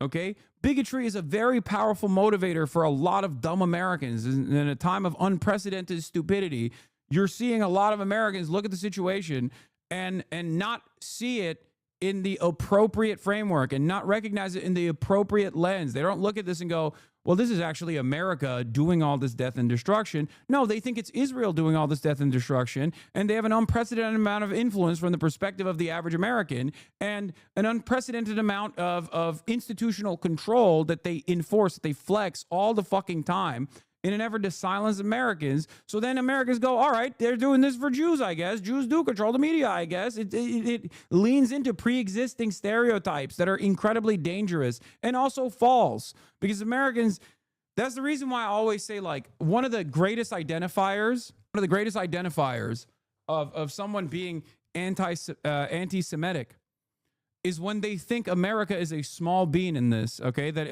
America is actually a nation that wants to do good, but it's actually Israel's like Mossad-backed blackmailing pedophilia operation that is causing American politicians to fucking feel the way that they do about Israel, and they're too silenced into submission. That's not the fucking case. American politicians love Israel. Part of that is because they get paid by Israel, but most importantly, because Israel plays a formative role in American foreign policy. It's not an accident that the Democratic Party's approach to fucking the unlimited genocide in Gaza is no different than the Republican Party's approach to the unlimited genocide in Gaza.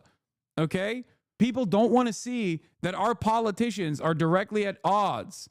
Our politicians are directly at odds with our goals, with our opinions. They're directly at odds with democracy. It is the case, though. Why are you denying it? It is not the case, you dumb fuck. It's not.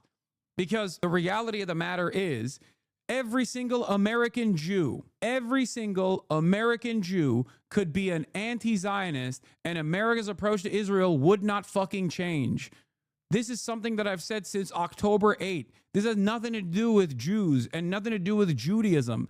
Judaism is a false shield that Israel applies in this conversation to try and stop people from talking. And since it doesn't have, I didn't mean Jews are controlling America, I meant Mossad only. No, dude, Lindsey Graham might simultaneously be in the closet and gay, but the reason why he's actually promoting Israel like the way that he does is not because he's worried about a blackmail operation. It's because he fucking loves American foreign policy. That's what he does. That's why he was pro continuing the fucking war in Ukraine without any sort of exit ramp for Ukrainians to survive, because he openly stated his desires there. He said, it's great that we're using only 5% of our military budget and offloading all of our fucking old refurbished weapons in Ukraine as their soldiers are fucking dying. But hey, we have withered away the foreign adversary, Russia's military equipment in the process. I'd say that's a great bargain. He doesn't need to be blackmailed to be pro-Israel, is my point.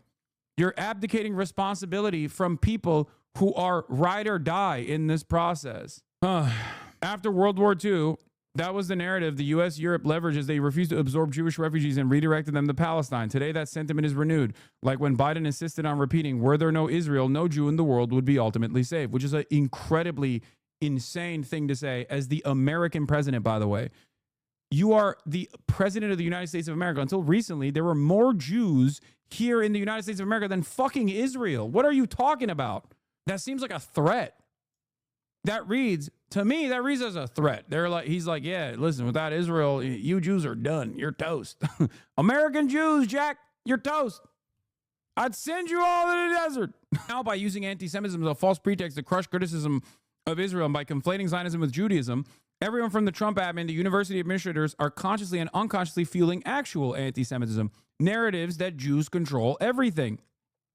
And that's exactly what Israel's most extreme supporters from Beitar to the ADL want, because it feeds the narrative that Jews are only safe in a powerful Israel that can protect them. And this directly aligns with the fortressification strategy of Israel itself. Israelis are recognizing their growing isolation on the world stage, but because that isolation hasn't translated into actually effective targeted sanctions and diplomatic pressure that deters Israel's genocidal instincts, Israel is actually using it as a pretext to seize more. And I say this is a short-sighted bargain. This was also part of my warning to Jews in diaspora at my Oxford speech. Okay? Because this is short-sighted. It's gonna flip. You're literally doing pro-ISIS style propaganda for Israel right now. Before you know it, all of the positive defenses of Israel and that packaging that like Israel and Jews are intertwined like this is going to very quickly, in the eyes of even American politicians that recognize the change of attitude, will turn into a negative association, because it is a negative association.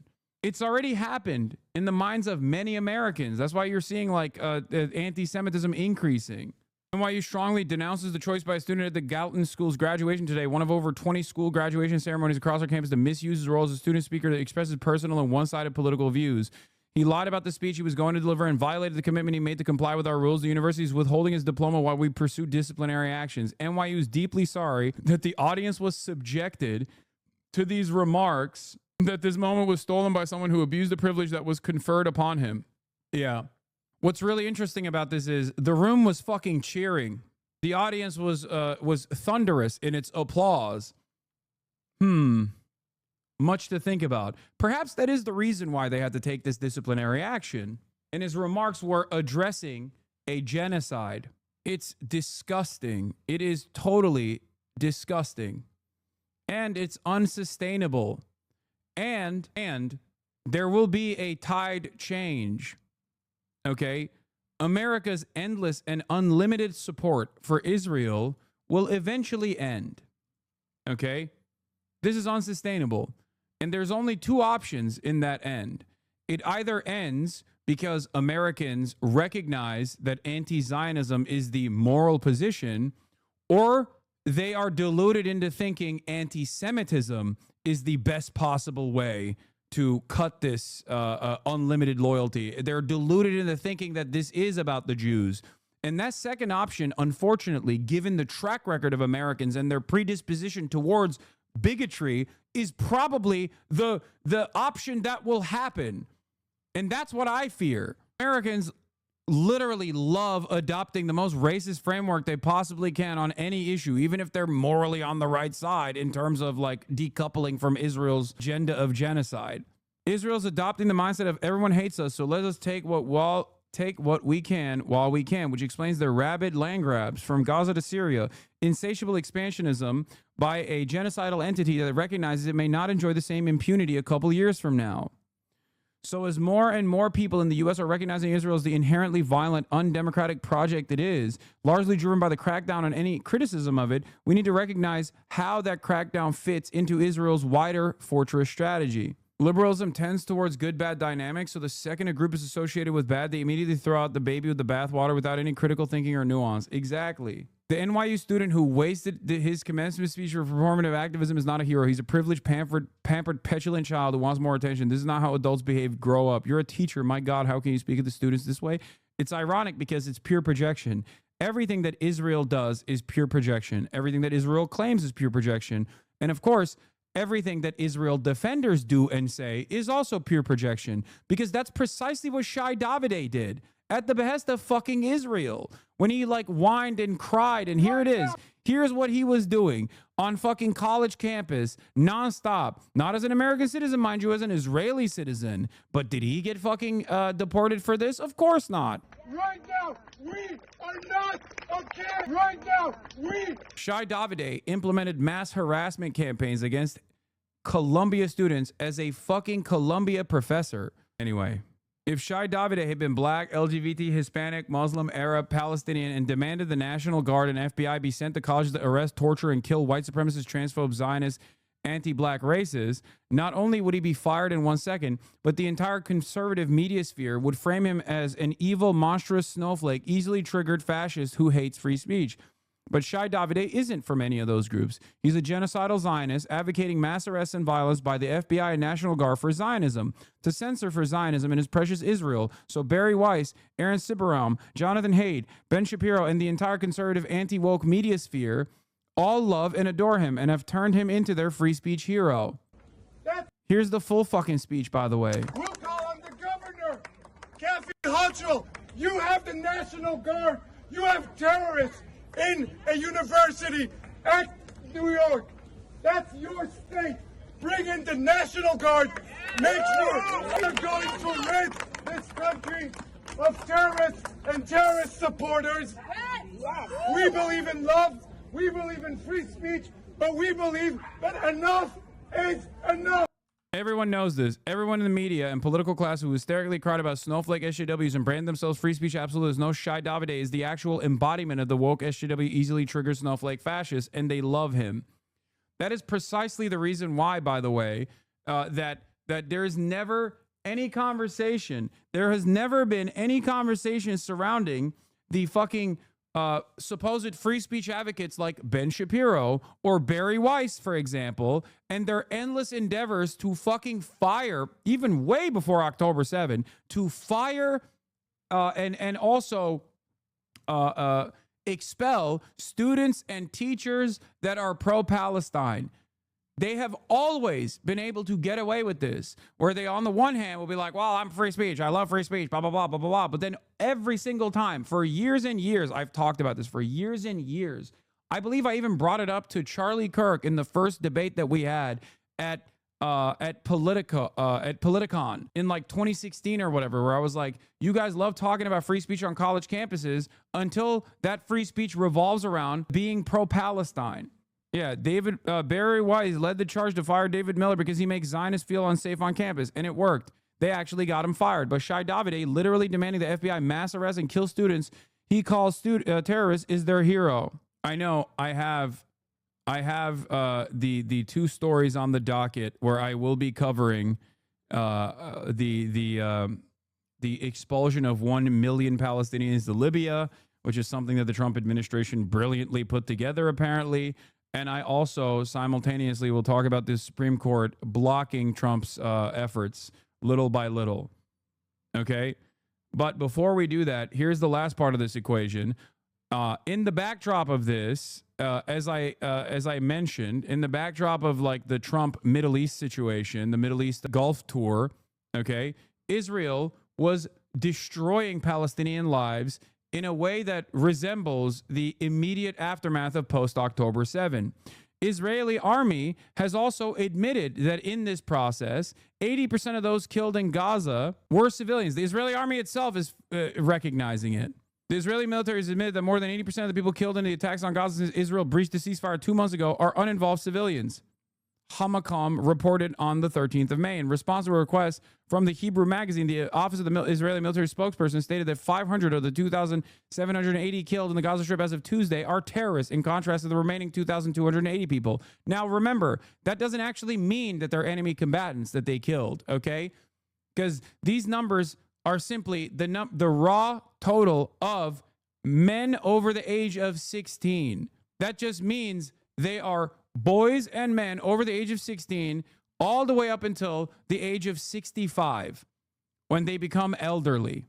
Okay? That's it. That's what they declare, or I think it might even be 15 if I'm not mistaken. That is what they declare as enemy combatants. Okay? That's all it takes. This data shows approximately 4.5 civilians were killed for every Palestinian resistance fighter supposedly killed by the Israeli forces. For comparison, the ratio of combatants and civilians killed in the Russia-Ukraine war was 1 to 2.8, while the ratio during the U.S. war against ISIS in Syria was 1 to 2.5. Hamakam wrote that the total number of deaths in Gaza was taken from data compiled by the Palestinian Ministry of Health, whose figures were found credible by the Israeli military itself. Israeli Prime Minister Benjamin Netanyahu claimed that the ratio is just 1 civilian killed for each combatant killed. For the record, a couple things I want to mention here. Number one, Palestinians have a legal right to resist against Israel's genocide. Okay? So when they talk about killing enemy combatants, regardless of where they're killing them, and in most circumstances, they're not killing them in the process of war because they are so cowardly that they can't even engage with the Palestinian resistance groups in direct combat. They're just fucking lasering them at their homes. They're lasering them inside of hospitals when they're being treated, when they're not in combat. Okay? That in and of itself as a belligerent occupier is also a fucking war crime. The idea that we think that that is normal is also completely wrong. The legal right in this situation is in the hands of the Palestinian resistance. They have every legal right to rise up in arms and engage in a spontaneous militia movement against a belligerent occupier that is illegally destroying Palestinian lives. Make no mistake, okay? While I have openly recognized the atrocities that took place on October 7 with civilian targets, okay? Everything post October 7 is perfectly fucking valid in terms of Palestinian resistance groups killing IDF soldiers. That is legally recognized by international authorities as a spontaneous militia movement that is defending themselves, okay? Ironically enough, Israel does not have a right to defend itself by bombing Gaza, but Palestinians do have, under international law, Palestinians do have a legal right to literally shoot Israeli soldiers in the Gaza Strip. That is legal. That is 100% legal. What Israel is doing, on the other hand, is 100% illegal. Don't listen to the fucking extra noise in the background on this issue. And I'm telling you right now, people get very sensitive when I say this. People get very, very sensitive when I say this, but it is the fucking truth. And you can't say this. They'll say this is an opinion. They'll say this is a matter of disagreement, and you're pro-terrorism. No, I'm not. That's why I say I'm not pro-Israel. Okay? However, many estimates of the death toll in the Strip are much higher than the number documented by the health ministry. All this stuff. So, is there proof? What do you mean? I think what's interesting about people saying Israel had the right to respond to the October 7 shit is that a lot of people don't realize this, but when they say stuff like this in defense of Israel, they're relying on people's fear of flipping the script back on Israel. Because this argument is not even one that I maintain, okay? This argument is not one that I maintain. You want to know why? Because this argument means that Palestinians, no matter what group they're a part of, have a right to do October 7 then. Like, you're justifying October 7 by saying Israel has a right to respond after October 7. Do you understand that? Because Israel has done far worse than October 7, far before October 7. So you can't arrive at this conclusion where, like, Nothing that came before justifies October 7, but everything that Israel did after October 7 is justified because of October 7. You can't arrive at this conclusion because history didn't fucking start on October 7. Were you alive on October 6, 2023? I think you were, even though you have the brain processing power of a fucking amoeba if you're making this goddamn argument. And maybe you just were built in a fucking lab on October 7, 2023. Okay? So when is your starting point? I think the Nakba is a pretty solid starting point. Or if you want to go back to it, the beginning of the Balfour Declaration is a pretty solid fucking starting point. The starting point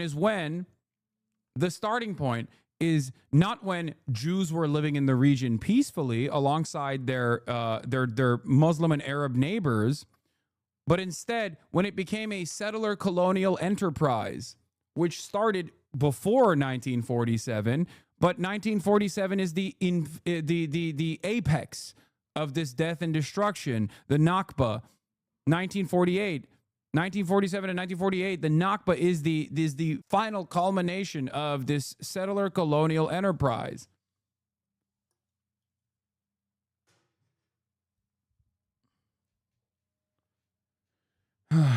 Look up Plan Dalit. Chad is giving a dozen different dates, by the way. Don't think you have a nader. What? Yeah, the reason why Chad is giving different dates. First of all, listen to me, not Chad. You're trying to talk to me. But secondly, okay, the reason why they're giving a shit ton of different dates is because there have been a shit ton of different atrocities and a lot of pain in the 77-year history of apartheid death and destruction, which started. My brother with a degree in peace and conflict studies is vehemently opposed to my claim that agrees with yours that it is legal. He says it isn't because they never signed any international agreements. It's so cold. Even if that's the case, isn't it fair to say that it's against all semblance of international order? Wait, what? No, dude. When people that defend Israel love playing this game, okay, where they're like, well, no one signed a legal document. Okay, everything beyond the 1967 fucking boundaries, everything beyond the green line is fair play then. What are we talking about? How ridiculous. Like, oh, they didn't sign the legal document. Okay, my bad. Yeah. You know what that sounds like? That sounds like when, that sounds like First Amendment auditors and like libertarians that get stopped for like a busted taillight or, I don't know, doing meth in the car. And then a cop will stop them and they go, sorry, sir, I'm actually traveling under Admiralty Maritime Law. I'm traveling. I'm not driving a motor vehicle. I'm traveling, sir. You have no legal, what you're doing is illegal, sir. Sorry, I didn't sign the document. I'm a sovereign citizen. It's like, okay, well, you're going to jail anyway, dumbass. Now, of course, the situation is different because legality is only as important as those who are willing to enforce it, you know? But none of that matters. What matters is what people can see in this, what people can see. People can recognize right from wrong because legality is also no substitute for morality. Not only do the Palestinians have a legal right here, but they also have a moral obligation. Do you understand? That's it. People don't want to have this conversation on either ground. They just try to obfuscate and muddy the waters and make it seem as though there is like, there is a good reason for all of this death and destruction when there clearly isn't one. Okay? Stop saying unalive in my chat. Also, resistance to invasion and occupation is legal under the general rights that every people have, as recognized by the United Nations. You don't have to be a signatory to anything to have those rights. Yeah, you don't have to be a fucking officially sanctioned state either. You are absolutely correct. Yes. That's why I used the careful terminology of spontaneous militia movements. And the same goes for the West Bank as well, for the record. Concepts of genocide and apartheid were established and retroactively persecuted. Committing these crimes are crimes even if Nazi Germany didn't sign a document that prohibited genocide. That too. But in this day and age, in the post-Holocaust world that we live in, obviously the reason for why genocide is not measured on the basis of its success of what percentage of the population has been ethnically cleansed, but instead on intention, is for that reason. Because laws don't fucking matter in this process if you prosecute it after the fact. The goal of both genocide studies and the genocide statutes is created, or the apartheid statute is created around making sure that this doesn't happen again.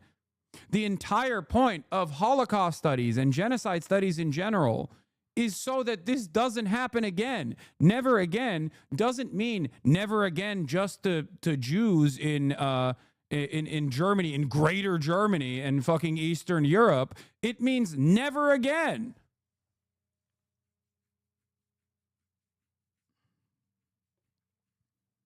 People will be like, no, genocide is only valid if it comes from the fucking Champagne region of France, you know? Sorry, it's not considered genocide if it's outside of that region, outside of that specific time frame. It's fucking stupid. That's not how this works. That perspective used to be a Kahanist perspective, and now increasingly I hear that perspective from fucking liberal Zionists as well, which is crazy. Anyway, I'll get back to the Oxford Union speeches and stuff later, but I want to start off with some broader media coverage.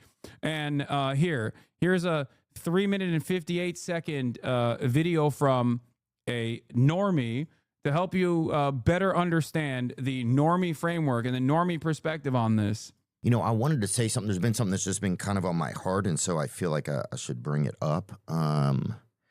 There is, you know, we've had people on the podcast in the past to talk about it, and there's just there's a conflict that's been happening in the Middle East. People know about it. Normie lol, dining with Trump? No, I'm saying he embodies the normie perspective. Of course, Theo Von is anything but a fucking normie.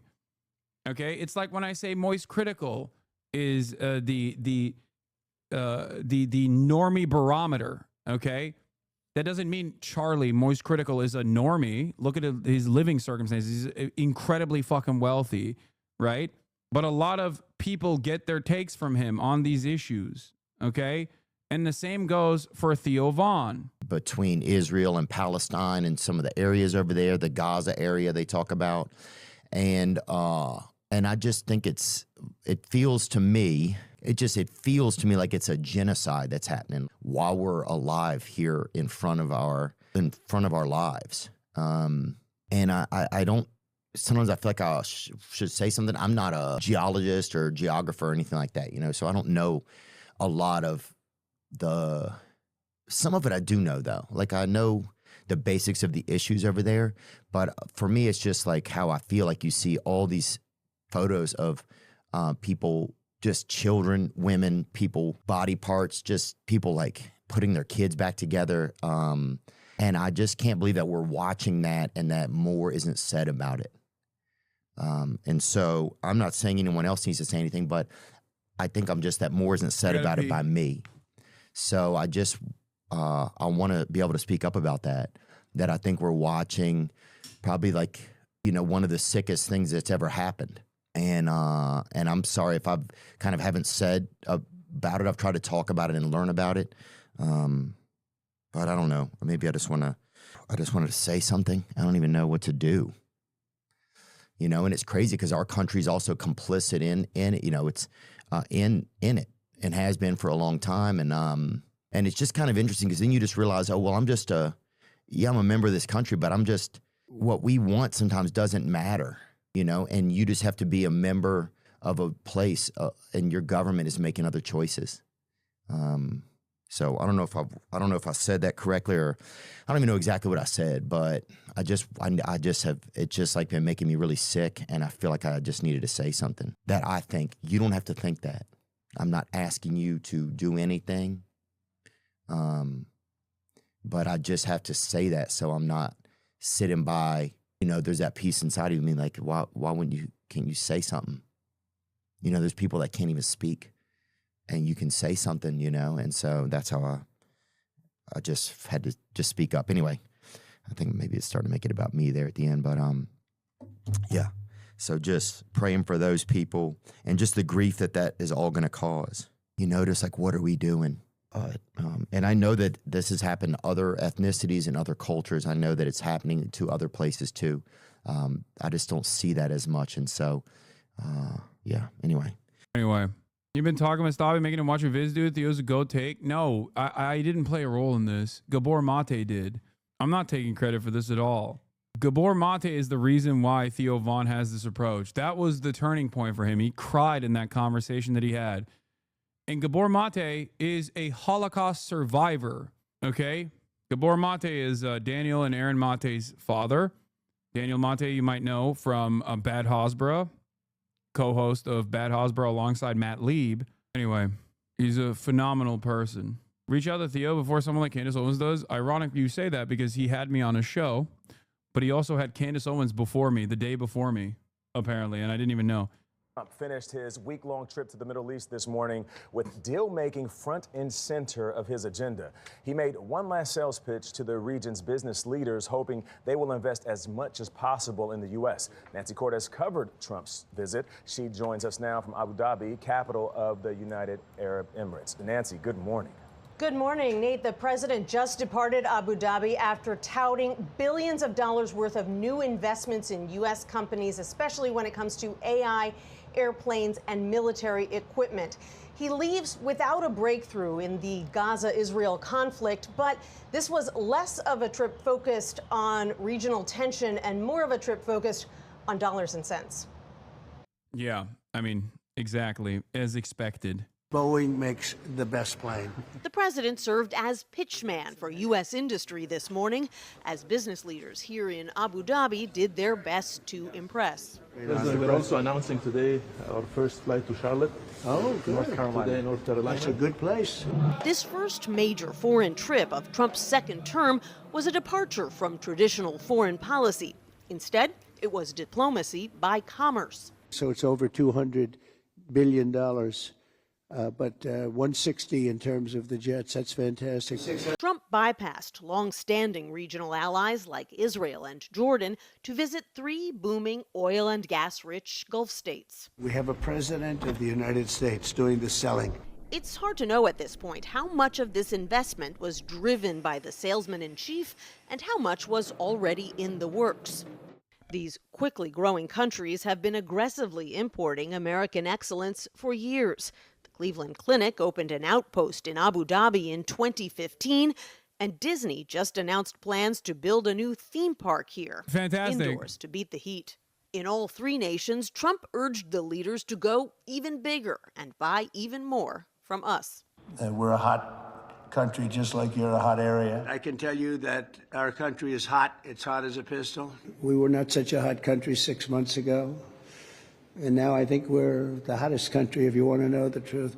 President Trump is now on his way back to the... They're not just milking Trump. Trump is milking them as well. It's just direct quid pro quo, corrupt deal making. And the way it's taking place, is happening in the backdrop of a fucking genocide that has escalated as Israel seeks to punish the Palestinian civilian population again and again and again, because they feel angry and resentful that Trump even aesthetically sidestepped them to talk to Hamas directly. And here's a good take as well. If democratic elections were held today in Saudi Arabia, UAE, and Qatar, Jordan, Egypt, they would elect governments that will break off all relations with the genocidal Israeli Zionist entity and vow to destroy it. So the U.S. props up fascist puppets that violently suppress them. That's it. When Iran retaliated against the genocidal Zionist entity, the U.S. NATO-Israeli Empire's Arab Shield was activated, literally shooting down missiles aimed at Israel, risking the lives of their own people. That is how much contempt these fascist puppets have for their own population. They literally shot missiles at the Iranian missiles that fell on top of their own citizens, potentially. And Egypt is a great example of this because they did have elections, and then, lo and behold, a coup took place. That is not true at all. Yeah. Why are these countries ruled by monarchies still? I thought America cared about democracy. You think that's not by design? Why did the Jordanian king train with the British Navy? What the fuck? King, then why is Israel still geopolitically important to the U.S. Now when all Arab and neighboring countries in the Emmy are U.S. puppets now? Because why would you... Gulf citizens don't care? That's not true. No, that's not fucking true. That's absolutely not true. If you think that Arab citizens are there, if you think that Arab citizens across the board are not are oblivious or careless or don't give a shit, you are delusional, because that is the only reason why the Gulf leadership still maintains this posture towards Palestinians. The only reason why leadership in that region makes it seem as though they care about Palestinians is so that they fucking don't have rebellion, okay?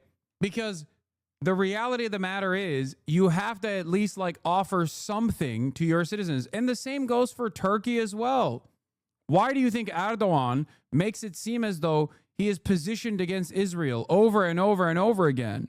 The reason why, by the way, I'm Lebanese and half the population was against involvement in the Palestine situation is such a funny thing to mention, because Lebanon was literally packing up pro-Palestinian protesters and fucking putting them in unmarked vans and shit and arresting them. What are you talking about? In many of these countries, like if you have a Palestine flag in Mecca, they will take it away from you. That's in Mecca. That's the heart of Islam, right?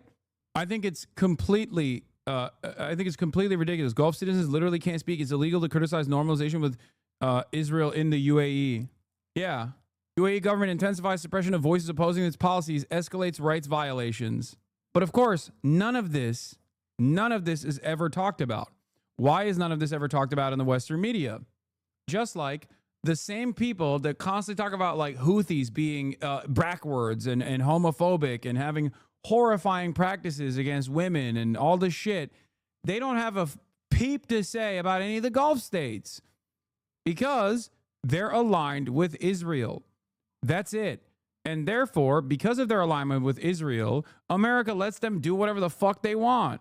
And America gives them a steady flow of weapons that they can inevitably use to suppress their own citizens as well if there is some sort of revolt or rebellion, some sort of coup. A recent opinion poll revealed that 96% of Saudis believe that Arab countries should cut all ties with Israel and protest against the Israeli forced aggression against the Gaza Strip, according to the New York Times. I'm telling you right now, if Gulf nation states, especially ones that have like high population, a high number of people, as opposed to like a tiny population that benefits tremendously from being fucking oil barons with a healthy dose of subsidies and is almost entirely comprised of like voluntary and involuntary slave labor style practices. Like there's a lot of these Gulf countries that just like don't have a lot of people in them and are simply kept up, propped up by immigrant labor, some of which resembles slave labor practices or are directly considered slave labor practices. If those countries had these chatters making up their own stats when the Lebanese population have 79% support for Hamas outright, not to mention ending a genocide in Palestine. Yeah. Dude, if America is like 53% unfavorable to Israel, if you think the countries that are getting bombed by Israel or within proximity of Israel don't have an even more negative view on Israel, you are delusional. It is the very fact that the citizens of these nation states that have this anti-Israel slant, that is the reason why the Gulf leadership has to make it seem as though they're not super pro-Israel. That is the reason. They have to say that. Otherwise, there will be insane protests that even they cannot squash with all of the American weapons that they get and the American training that they get.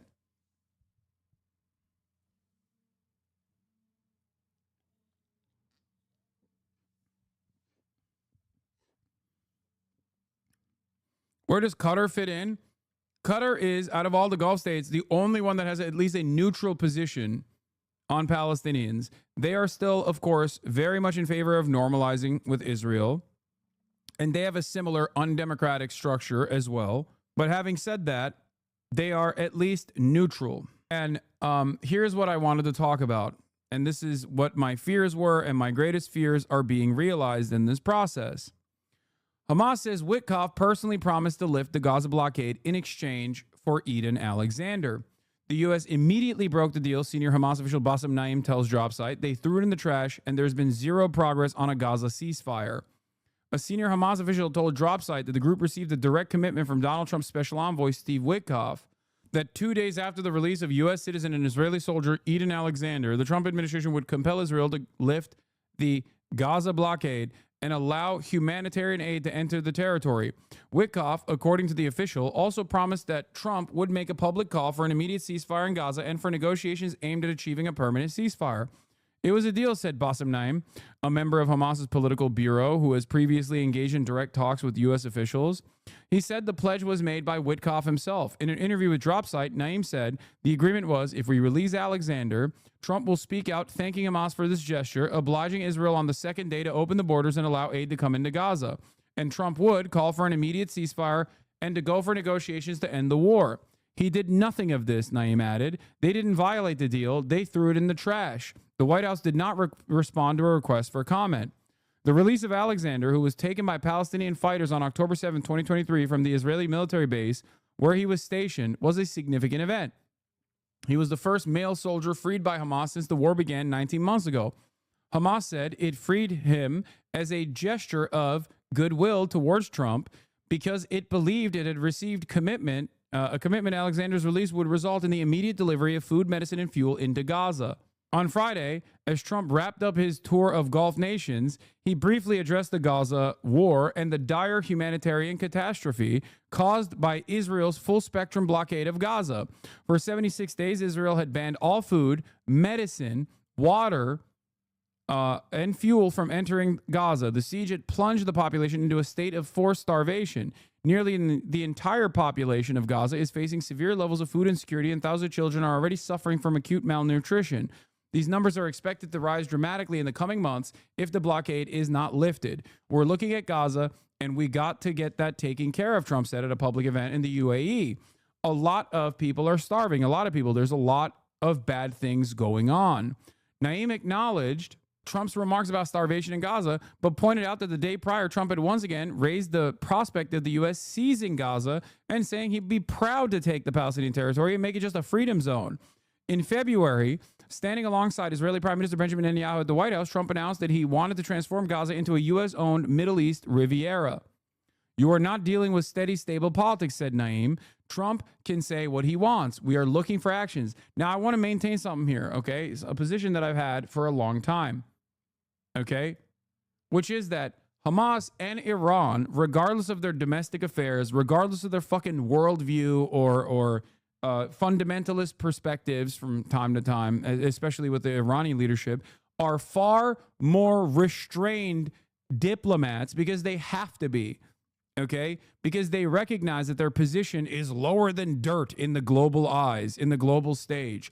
And for this reason, they are always a much better party to negotiate with than fucking Israel. But because America does not give a shit about them due to their position that they will always be dominated, especially Hamas, that will always be dominated by the belligerent occupier Israel, that they don't care. They fucking come in and they say, oh yeah, we'll cut a side deal with you, and then they fuck off. Steve Witkoff did this with the previous ceasefire. I talked about it and the role that it plays in my assessment of this current ceasefire, or the potential for a ceasefire coming up, when I said they did this one time, they're probably going to do it again. Hamas and all Palestinians across the board are completely alone, okay? They're alone. None of the Gulf leadership cares about their well-being. None of them care enough to stop this genocide. They care about getting good business deals done, okay? Even Iran doesn't fucking care about the Palestinians as much as people seem to think that they do. That's it. And the only other group, the two groups that actually cared, one has had its entire leadership structure decapitated with a fuck ton of civilian deaths accompanied with it, Hezbollah.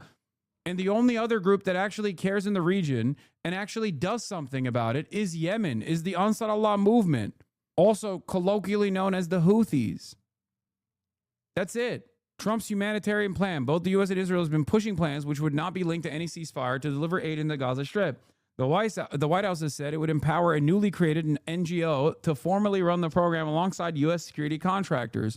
This proposal for aid distribution involves a system of political vetting and calorie restrictions, and it would require Palestinians to travel long distances to pass extensive security checks to receive meager rations of food. Pre-approved representatives of families in Gaza would be permitted to pick up food supplies once every other week under the plan. While Israeli forces would not distribute the aid, the army would be involved with security. It's literally straight up Auschwitz shit, okay? It's fucking insane. Yes, I know. My Kyle Kalinske interview just dropped. Yes. The UN and dozens of international aid groups working in Gaza have denounced the proposal, saying it would weaponize access to food and other life-sustaining supplies. They have called for an immediate ceasefire followed by unrestricted aid flowing into Gaza. The Gaza Humanitarian Foundation, a new Trump-backed group registered in Switzerland, said this week it had reached an agreement with Israel to begin operating in Gaza by the end of May. Israel's indicated that the aid distribution would be run from southern Gaza near the border with Egypt. UN officials have warned that the plan could be a part of Israel's stated aim of driving hundreds of thousands of Palestinians from northern and central Gaza to the south. On May 4th, the Israeli cabinet approved a plan codenamed Operation Gideon's Chariot that it threatened to implement if Hamas did not capitulate to Israel's demands by the time Trump finished his tour of the Gulf. Its explicit aim would be the conquest of the Gaza Strip, an open-ended occupation enforced by wide-scale attacks and the destruction of Gaza's remaining infrastructure. Palestinians would be herded into the wasteland of what was once Rafah. In the days leading up to Trump's trip to the Gulf, Netanyahu authorized a dramatic escalation of Israel's terror bombing of Gaza and began amassing troops along the stretches of Gaza. Hold on. In the days leading up to Trump's trip to the Gulf, now we talked about that. On Friday, more than 90 Palestinians were killed and over 200 wounded in Israeli attacks, according to Gaza's health ministry. Nearly 3,000 Palestinians have been killed since Israel resumed its relentless assault on March 18th, with at least 250 killed in just the past 2 days. The ministry's Director General, Minir al-Barsh, described the attacks on the Strip as the most heinous massacres of ethnic cleansing. The Israeli military has issued mass displacement orders for Beit Lahia, Jabalia, and other northern areas, causing panicked families to flee their homes with no safe haven to go to. Whether you're in shelters, tents, buildings, evacuate to the south immediately, read leaflets dropped by the Israeli military over the areas. In northern Gaza, paramedic Mohammed Abu Luai reported over 15 airstrikes hitting densely populated residential zones, including Tal al-Zatar and Jabalia camp. Entire families remain trapped or missing under the rubble. Mahmoud Bazal, spokesman for Gaza Civil Defense, described the assault as a night of horrors of the Day of Judgment. He described Israeli forces intensifying indiscriminate bombings, striking inhabited homes without warning and targeting ambulance crews attempting to reach survivors, in a process known as double striking or double tapping, where they hit an area and then ambulances come and first responders come and people try to take people out of the rubble and they hit the people that are trying to take people out of the rubble. Hamas says zero progress has been made on the ceasefire, while Witkoff, according to Hamas, has promised the U.S. would facilitate the lifting of Israel's blockade on Gaza 2 days after Alexander's release. The U.S. appeared to completely abandon the agreement. On May 13th, the day after Hamas freed Alexander, Israel launched a massive series of airstrikes. Israeli officials have suggested that targeting Sinwar would soften Hamas's stance in negotiations, claiming that Qassam commander was enforcing a hard line. Hamas has not confirmed Sinwar's death, and Naim dismissed the idea that killing him would have any impact. I think this is part of the Israeli strategy, but it is proven that the strategy is failing for 17 months. They have killed Yahya Sinwar, they have killed Dave, they have killed Marwan Issa. They have killed a lot of leaders, and no one has witnessed a clear breakdown, not only in the negotiation, but also in the whole battle, the whole fighters, tactics, and strategies, Naim said. This is the other side of the story, is that the reason why you're not seeing a lot of Israeli soldiers die right now is because they're cowardly lobbing missiles, okay, from their planes against a defenseless population. But once the ground invasion starts, deaths are obviously also going to escalate. But you will see whether or not Hamas or any fucking militant resistance group has the capacity to fight back. This is precisely what happened last time they invaded with boots on the ground. And even then, it doesn't matter, because before a single Israeli occupying force boot hits the ground, Israel pummels that ground into oblivion. Witkoff and Adam Baylor, the White House special envoy on hostages, held several meetings in Doha this week with Israeli negotiators as well as with regional mediators from Qatar and Egypt. Both U.S. officials publicly expressed optimism this week that a deal could be on the horizon. Naim said that there's been no progress. Zero, he said. Big zero. They returned back to talking about the Israeli proposal, or the Israeli Witkoff proposal, as if nothing happened during the last 1 or 2 weeks, including the release of Alexander, who was released within the context of direct talks with the Americans, Naim said. They are insisting on gradual or partial deals. They are talking about partial deals to release some of the prisoners for a temporary ceasefire, and then to go to war, to go for open negotiations without any commitment to end the war. And yes, in the process of this, last night, Last night, troops amassed at the border. Heavy reinforcement on the Gaza border tonight. This was last night. I covered this yesterday. Gearing up towards what is expected to be a brutal slaughterhouse-style invasion. They're gearing up for a massive ground operation. And that is precisely the reason why the bombing that took place, the bombings that have been taking place, looks exactly like the bombings that took place in the immediate aftermath of October 7, before the relentless bombing campaigns, before the ground invasion, because Israelis are fucking cowards, okay? They are the most cowardly diaper brigade on the fucking planet. The only enemy combatants that they could kill are fucking children in cribs, okay? And even then, they do it by lobbing missiles from airplanes. That's it. This is why calling this a war is fucking ridiculous. Israel is a belligerent occupier on the Gaza Strip. It's not a war when you get to control all of the fucking supplies. It's not like state versus state violence, okay? What? Holy shit. UN tariff news? And you tariff news? What? U.S. Secretary of State Marco Rubio spoke by phone with Prime Minister Netanyahu and told him that the Trump administration is concerned about the humanitarian situation in Gaza. How is this any different than what Biden has been fucking saying? So yeah, excuse me if my words actually frustrate you when I say fuck Israel, okay? Fuck Israel. And fuck anyone that defends Israel, okay? They are doing a live-streamed Holocaust. And anyone, especially at this point, that still tries to fucking defend any piece of this is a disgusting, repulsive monster. The picture of the swastika is Matt Walsh. We're going to talk about that later. Israeli news outlets reported Friday that no breakthroughs had occurred in Doha this week. Ynet reported that after 2 days of meetings, Witkoff has given up and is letting Israel make the decisions. The Times of Israel reported, in the face of Netanyahu's refusal to make any concessions, Witkoff has told other mediators that Washington doesn't plan to force Israel to end the war in Gaza. Now, what's absolutely unacceptable in this process is that Trump controls Israel, okay? The American government has unlimited power over Israel. Israel could not even defend itself for a second if it wasn't for American weapons, American targeting systems, American shields, American defense, American munitions, and the coalition that America has put together in the region to defend it. Okay? The idea that Israel be able to fucking do a 7-front war and also simultaneously defend itself is ridiculous. They caught you talking shit about getting detained. Homeland Security says you lie for likes. The news are talking on how you were talking shit about getting detained. They said federal agents are denying this. That's a really interesting way to fucking demonstrate that you have no critical thinking skills or you don't even know how to read what the news are saying. Yes, the Department of Homeland Security said I'm lying for likes about the way that I was detained or the reasons for my detainment, which of course they're going to fucking say. They're the goddamn government. But even the Department of Homeland Security does not deny that I was detained at all. Are you fucking stupid? Do you not understand how words work? Also, lying for likes is so funny. It's just like boomer shit. I understand you talk shit to get attention. Brother, are you pro-Trump? Maybe you are. I don't know. Thoughts on the new nation of Balochistan?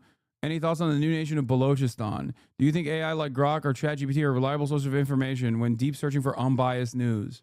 You are the dumb people magnet? I know. If you are a stupid person, if you are one of the stupids, you most likely are going to have a deep, unexamined hatred for someone like myself. And you won't even know why you have this kind of hatred. You'll just kind of go along with it because other people, still no answer, like always, just talk shit. What? I already told you. The Department of Homeland Security did not say what you think it said, you fucking moron. Even in that statement, they fucking openly admit that the detention happened. What do you think we released them means? The fuck? God. Sometimes I'm just like trying to explain how words work, and it's so difficult for them to comprehend this. Oh, Asmongold's talking about this right now. That's why this fucking dumbass came in here. I love it. Anytime Asmongold talks about me, some of the dumbest people on the fucking planet click off of that stream, come in here, click into this stream. What? There are rumors going around that you made up your airport detention after being on U.S. Chicago News. How do I deal with stupids of this magnitude? How do I deal with stupids of this fucking magnitude? Yeah. Yes, I coordinated with the Department of Homeland Security to say that I was fucking detained. That's what I did. Anyway, you have to consider that these Asman fans might literally be children. No, they're not. How many times have we actually fucking clicked on their profile and they have accounts created in 2009? They are not children. They sound like children. And the reason why they sound like children is because they're mentally stunted, but they are absolutely fucking adults. They either have accounts that they just created just now, a sock account because their original account got banned, or they have accounts that were created usually in like fucking 2011. Are you the new Jussie Smollett? Yes, dude. I made up my detention and then I got the fucking Department of Homeland Security to admit it because I'm in cahoots with the Trump administration. It doesn't even fucking make sense. It does not make any fucking sense. CBP, DHS should release the tapes if I'm gonna call you a liar. Yeah, I mean, seriously. Great. It's just one of those situations where it's like, it's already addressed. He didn't know what a FOIA was and immediately went to Ask Grok. Brilliant stuff going on there. Oh my God. They're not. I saw a 45-year-old disgusting fat incel watching Nazi gold on the train. They're not children. They're just infantile in their minds. Yeah. No, a lot of the people that watch Nazi gold are, 35 to 45 years old and repulsive. No, the claim is that you made up the questions and people dream up how the tapes will ruin you. Okay. I hope they release the fucking tapes then. Except that's not the fucking claim here. The claim is that it didn't happen. That's what they keep saying. Also, it's incredibly common now that this is happening to a lot more people. That's the reason why it's an important story, okay? That's the reason why so many people are covering this. Calling people Nazis who think differently from you is really helping your case, Jussie Smollett. No, I'm not calling them because they think differently from me. I'm calling them that because they support the Nazi state of Israel. Do you understand? And you might also be a fucking Nazi if you agree with the current Trump administration's Nazi-style detention policies and anti-immigrant policies, while also simultaneously agreeing with the fascist state of Israel and their Nazi exterminationist policies. If that actually hurts your fucking feelings, well, sorry, you got to have to work with it on your own, You got to work it out. That's it. Thank you for the PR, though. Also, yeah, they do support the neo-Nazi party of AFD. I have a domestic flight at the end of this month. No, domestic flights don't, you won't get that kind of questioning. Yeah. Anyway, let's get back to the news instead of whatever fucking Nazi gold is saying and what his dumb fuck Asman mold followers are saying. I think more people should be embarrassed to openly say that they're fans of Asman Mold, a guy who literally is living in his own rot. But unfortunately, we don't live in that society. You call me an idiot for me asking a question. Majority of the time I'm on your side, although there are some things I disagree with, but this pushes my thinking further to agreeing with your lack of accountability and humbleness. When people sum to you with valid questions or criticism, you just go straight to insults. Let's hear what the question was. You're no average Joe either, buddy. That historically promotes terrorism. Where was it, I wonder? Oh, can we get another daily Asman YouTube promo? I love this guy. Who's like, dude, I'm usually on your side, but you seemingly lack accountability. And then we look at his fucking background, and it's literally him constantly coming in here to be like, dude, cover Asman Gold, cover Asman Gold, cover Asman Gold, cover Asman Gold. And then turning into, are you going to cover Asman Gold again? Are you going to promote his YouTube channel again? It's like, what a pathetic means of existence, dude. Do you not feel bad about the way you operate? Like, what the fuck is, oh my God, you have a child too.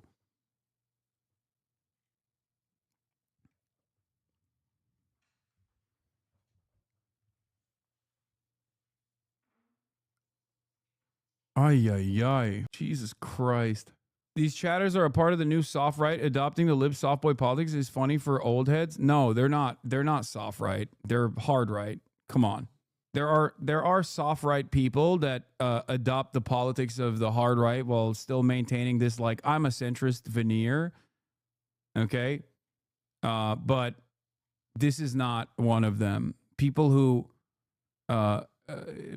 maintain these positions are fucking through and through right wingers. I am glad that we looked at this though, because once again, I'm glad that we looked at this though, because like this guy went, I ask you reasonable questions and then you banned me or you called me stupid. And then I looked at his background and there is not even a single fucking instance where he's asked a reasonable question. He is always antagonistic. Why do you think you can, like, is there any other fucking Twitch streamer whose chat you can go into and literally consistently for months on end constantly fucking hammer him over and over again? And then also, even when you get your wishes met, like you say, oh, dude, watch Asmongold's take on this. And then I do. And then you turn around and go, dumbass, you're always watching Asmongold.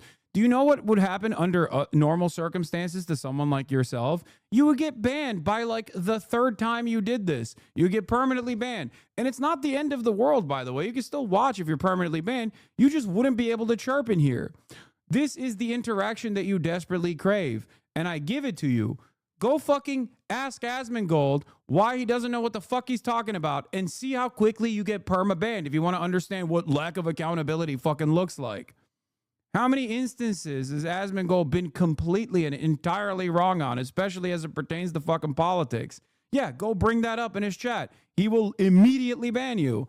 Of course, you're in agreement with him, or perhaps too utterly terrified to fucking have any sort of reasonable discourse with a creator such as this one.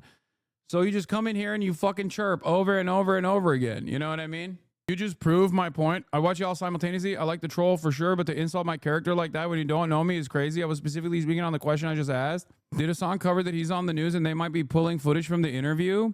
Did you cover this already? I hope they do. That would be fucking fantastic. What the fuck is this video? A popular Yeah, I have. I already covered this. The funniest thing is they're going to fucking, I don't even know if the DHS would release this footage, because if they do release the footage, it directly shows that I was 100% correct. Obviously, recall is not going to be 100%, but they would never release the full footage because then it would prove that they're asking fucking people, American citizens, whether they like Donald Trump or not. Do you think the Department of Homeland Security wants that kind of information out there, especially when they didn't actually fucking mention it? Nazi Mold perma banned me for asking why students protesting was bad if they exercise their free speech right. Yeah, go ask him about his inconsistencies when it comes to free speech. Do you get anything back from the inquiry you submitted? I don't think so. No, I have not gotten anything back.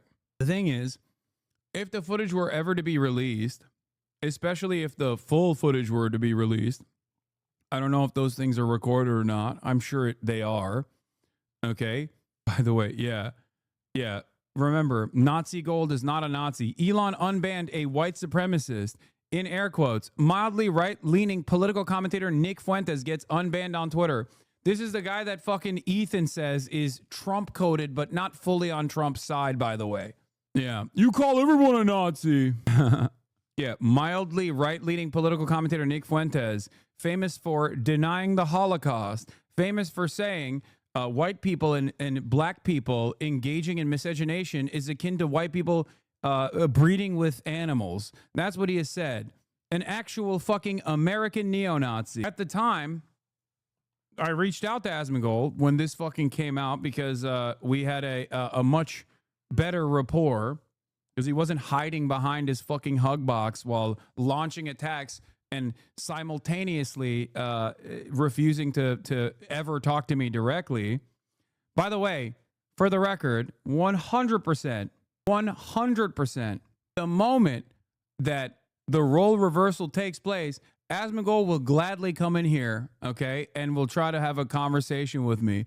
The moment that the environment and the political environment and the attitude shifts in a way where a lot of these fucking dumbasses that are currently hopped up on the pro-Trump shit turn around and go, maybe this was stupid. Maybe I should entertain some alternative perspectives here. Oh, Hassan is right there. And then that fucking 30K to 40K dynamic shifts in the other direction, and I have more viewers than him. He will come back gladly here to try and have a conversation and will expect me to be charitable, as it has happened in the past over and over again. Trust me on this, okay? This is how it works for a lot of these people. The only thing they care about, and it's pure projection when they're like, Hassan's a grifter or he's audience captured or whatever, the only thing they give a shit about is, you know, doing this for fucking clout or relevance or maintaining a fucking audience. If there was an overwhelming sea of support for progressive values, Asmongold would slowly but shiftly change his perspective, massage the narrative until he was also resembling the progressive values. What is this? These people admit that they're lying? What is this? You have to get global entry. And then you get to go through the global entry line. Oh, wait. No, wait. You're right. Wait. Refresh. Refresh. Wait a second. Refresh. Yeah. I'm trying to help you. Okay. Okay, You're such an asshole. I'm not being an asshole. I'm just trust but verify. Okay, go ahead. It's you. I'm trying to help, motherfucker. You shouldn't be verifying. Go. Allow the fake news to go. 8 hour to 9 hour. That is insane. That is actually fucking insane. It's kind of wild that, like, this is just pure stalking shit. It's also been addressed by the fucking main party that had no reason to fucking say that they even detained me. They could have just lied about it and said that it didn't happen, you know? And yet, they're still doing their shit. You and Asman are the Shannon Sharp and Skip Bayless of undisputed this political Twitch streamers are two sides of the same coin. Don't ever fucking say some dumb fuck shit like that. That basically only shows that this for you is nothing but drama. This is precisely, oh God, I'm done. I'm done entertaining this stupidity. And yes, that is fucking stalking. Yeah, we're just two sides of the same coin. Is fucking idiotic. This person doesn't know anything he's talking about and literally relies on fucking ChatGPT. Come on, dude. Endless well of stupidity here. I'm sorry. Go watch Asmongold. Why are you watching me? God damn. Trump administration is working on plan to move 1 million Palestinians to Libya, by the way. Details are murky and no final agreement has been reached, but the plan is under serious enough consideration that the administration has discussed it with the Libyan leadership. The current Libyan leadership is in the pocket of Erdogan, by the way. This goes along with the same designs for the region that I was talking about. And this is, again, ethnic cleansing. The Trump administration is working on a plan to permanently relocate up to 1 million Palestinians from the Gaza Strip to Libya. 5 people were working knowledge of the effort, told NBC News. The plan is under serious enough consideration that the administration has discussed it with Libya's leadership. 2 people with direct knowledge of the plans, and a former U.S. official said. In exchange for the resettling of Palestinians, the administration would potentially release to Libya billions of dollars of funds that the U.S. froze more than a decade ago. No final agreement has been reached, and Israel has been kept informed of the administration's discussions. The State Department, current Libyan president and prime minister fled Libya 3 days ago, by the way. The State Department and National Security Council did not respond to multiple requests for comment. The situation on the ground is untenable for such a plan. Such a plan was not discussed and makes no sense, the spokesperson said. Bassem Haim, a senior Hamas official, said that Hamas and the U.S. designated terror groups that has run Gaza was not aware of any discussion about moving Palestinians to Libya. Palestinians are very rooted in their homeland, very strongly committed to their homeland, and are ready to fight up until the end and sacrifice anything to defend their land, their homeland, their families, and the future of their children, Naim said. In response to questions from NBC News, Palestinians are exclusively the only party who have the right to decide for the Palestinians, including Gaza and Gazans, what to do and what not to do. Representatives of the Israeli government declined the comment. Libya has been plagued by instability and warring political factions throughout the nearly 14 years since the civil war broke out in the country and its longtime dictator Muammar Gaddafi was toppled.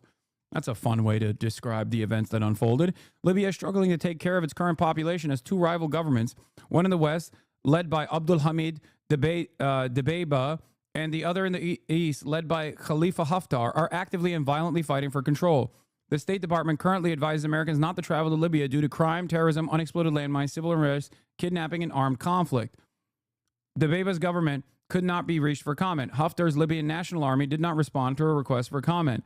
How many Palestinians in Gaza will voluntarily leave to live in Libya is an open question. One idea administration officials discuss is to provide Palestinians with financial incentives, such as free housing and even a stipend, a former U.S. official said. The details of when or how any plan to relocate Palestinians to Libya could be implemented are murky, and an effort to resettle up to 1 million people there would likely face significant obstacles. Such an effort would likely be extremely expensive, and it's not clear how the Trump administration would seek to pay for it. In the past, the administration said Arab nations would help with the rebuilding of Gaza. Yes, you are respected by many mainstream establishment media, no matter how many viewer Epstein or as Dumbfold has, doesn't matter. Nobody knows who they are. Nobody's lining up on their door begging for an interview. You have institutional popularity, which is much more than Twitch numbers. I know you know that and agree. No, the question I have always for people like this that are fans of people like this is always like, do you think all these other fucking adults in mainstream news and shit are just like duped? They're blinded? They haven't watched the appropriate number of YouTube videos? Is that what it is? Or perhaps they don't fucking respect people like Asmongold who live in rot. Or they don't respect people like Ethan Klein who are very clearly unstable. Like, what do you think is going on here? if your perspective on someone like myself is so directly at odds with what the overwhelming number of fucking adults believe, then don't you think you should at the very least entertain that you might have been duped? I'm not asking you to just like switch your worldview overnight, okay? I'm not asking you to switch your view overnight. I have academics on this broadcast all the time. I have award-winning journalists on this broadcast all the time. Why the fuck do you think they come here? And also, why the fuck do you think what their output looks like is very close to what my output looks like? You know? Why? Do you think it's because they're all deluded? Do you think I'm paying all of them? Do you think there's this like mass conspiracy? Or do you think the alternative is that you might be getting things a little wrong?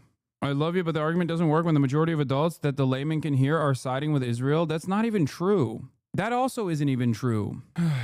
A lot of the perspective that we have here that we see online is just incredibly dumb, incredibly ill-informed, and for the normal person in broad daylight would be seen as like the most repugnant thing anyone has ever said.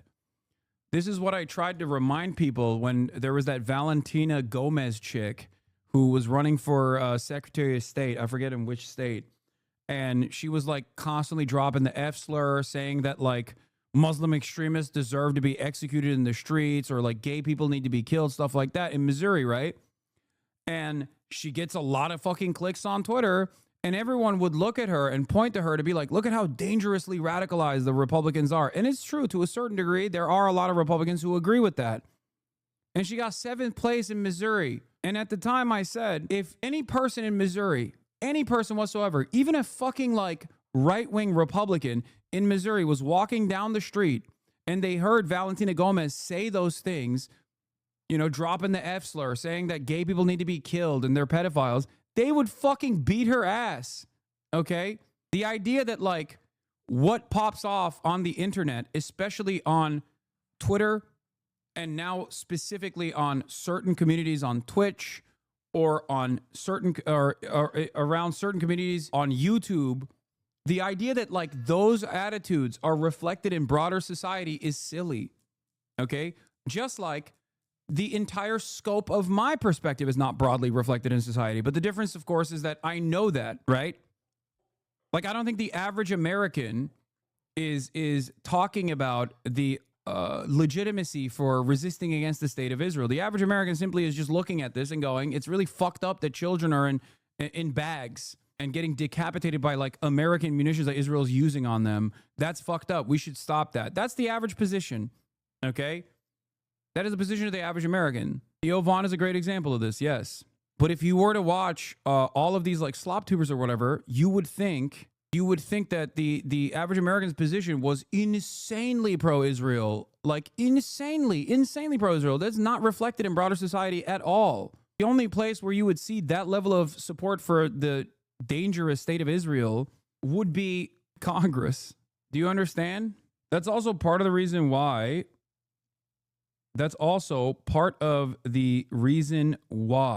when you look at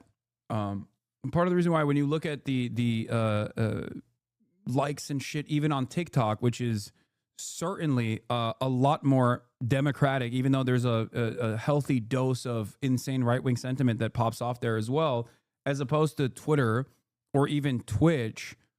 Very different attitude overall. Anyway, here is the back and forth that I had with Kyle Kalinske the other day. Welcome, everybody, to Crystal Kyle and Friends. Today it's just Kyle and Hassan. Hassan, thanks for joining me, man. I appreciate it. Look at how unstable this camera is as opposed to mine. I'm just going to say, you guys always shit on my setup, but setup is pretty fucking goated. What happened? Why is Crystal not here? Long story. We normally record in the studio in D.C., but we had some family thing at home that we had to take care of in Virginia, and I mean, I literally went to bed at 6:30 in the morning. Oh, this is just the detainment part. Okay, never mind. If it's just the detainment, I'm not going to watch this. You guys have already heard me speak on this. They're arresting judges already. They arrested we talked about a bunch of other stuff as well. He's going to post the rest of it too. Yeah. All right. We got that done. We covered that.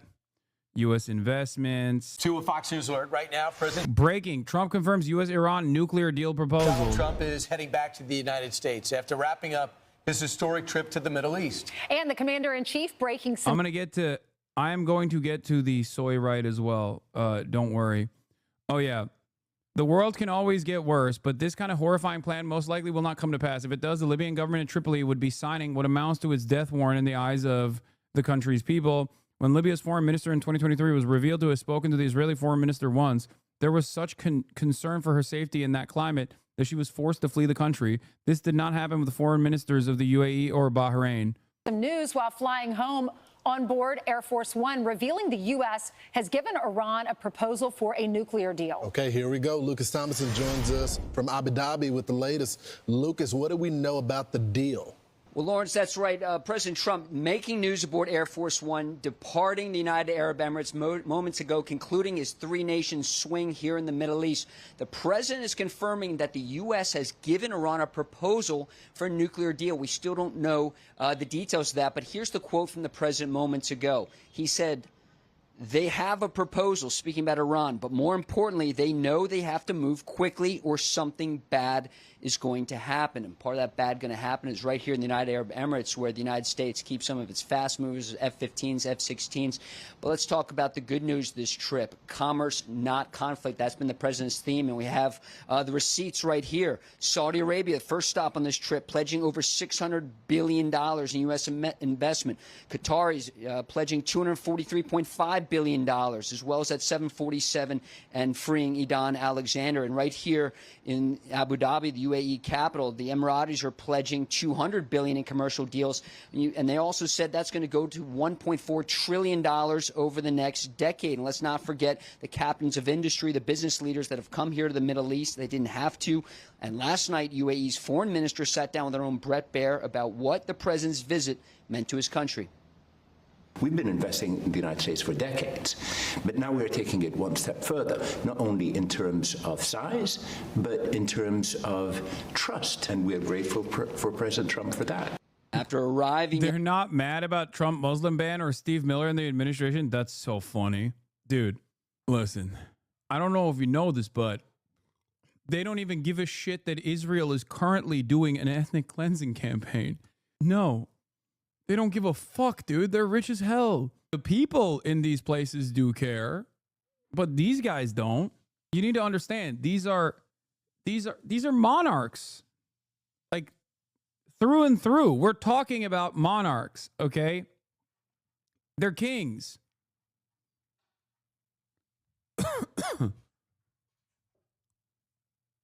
And no, the kings don't care when they're happy to continue getting money, funds, weapons from the American king, Donald Trump.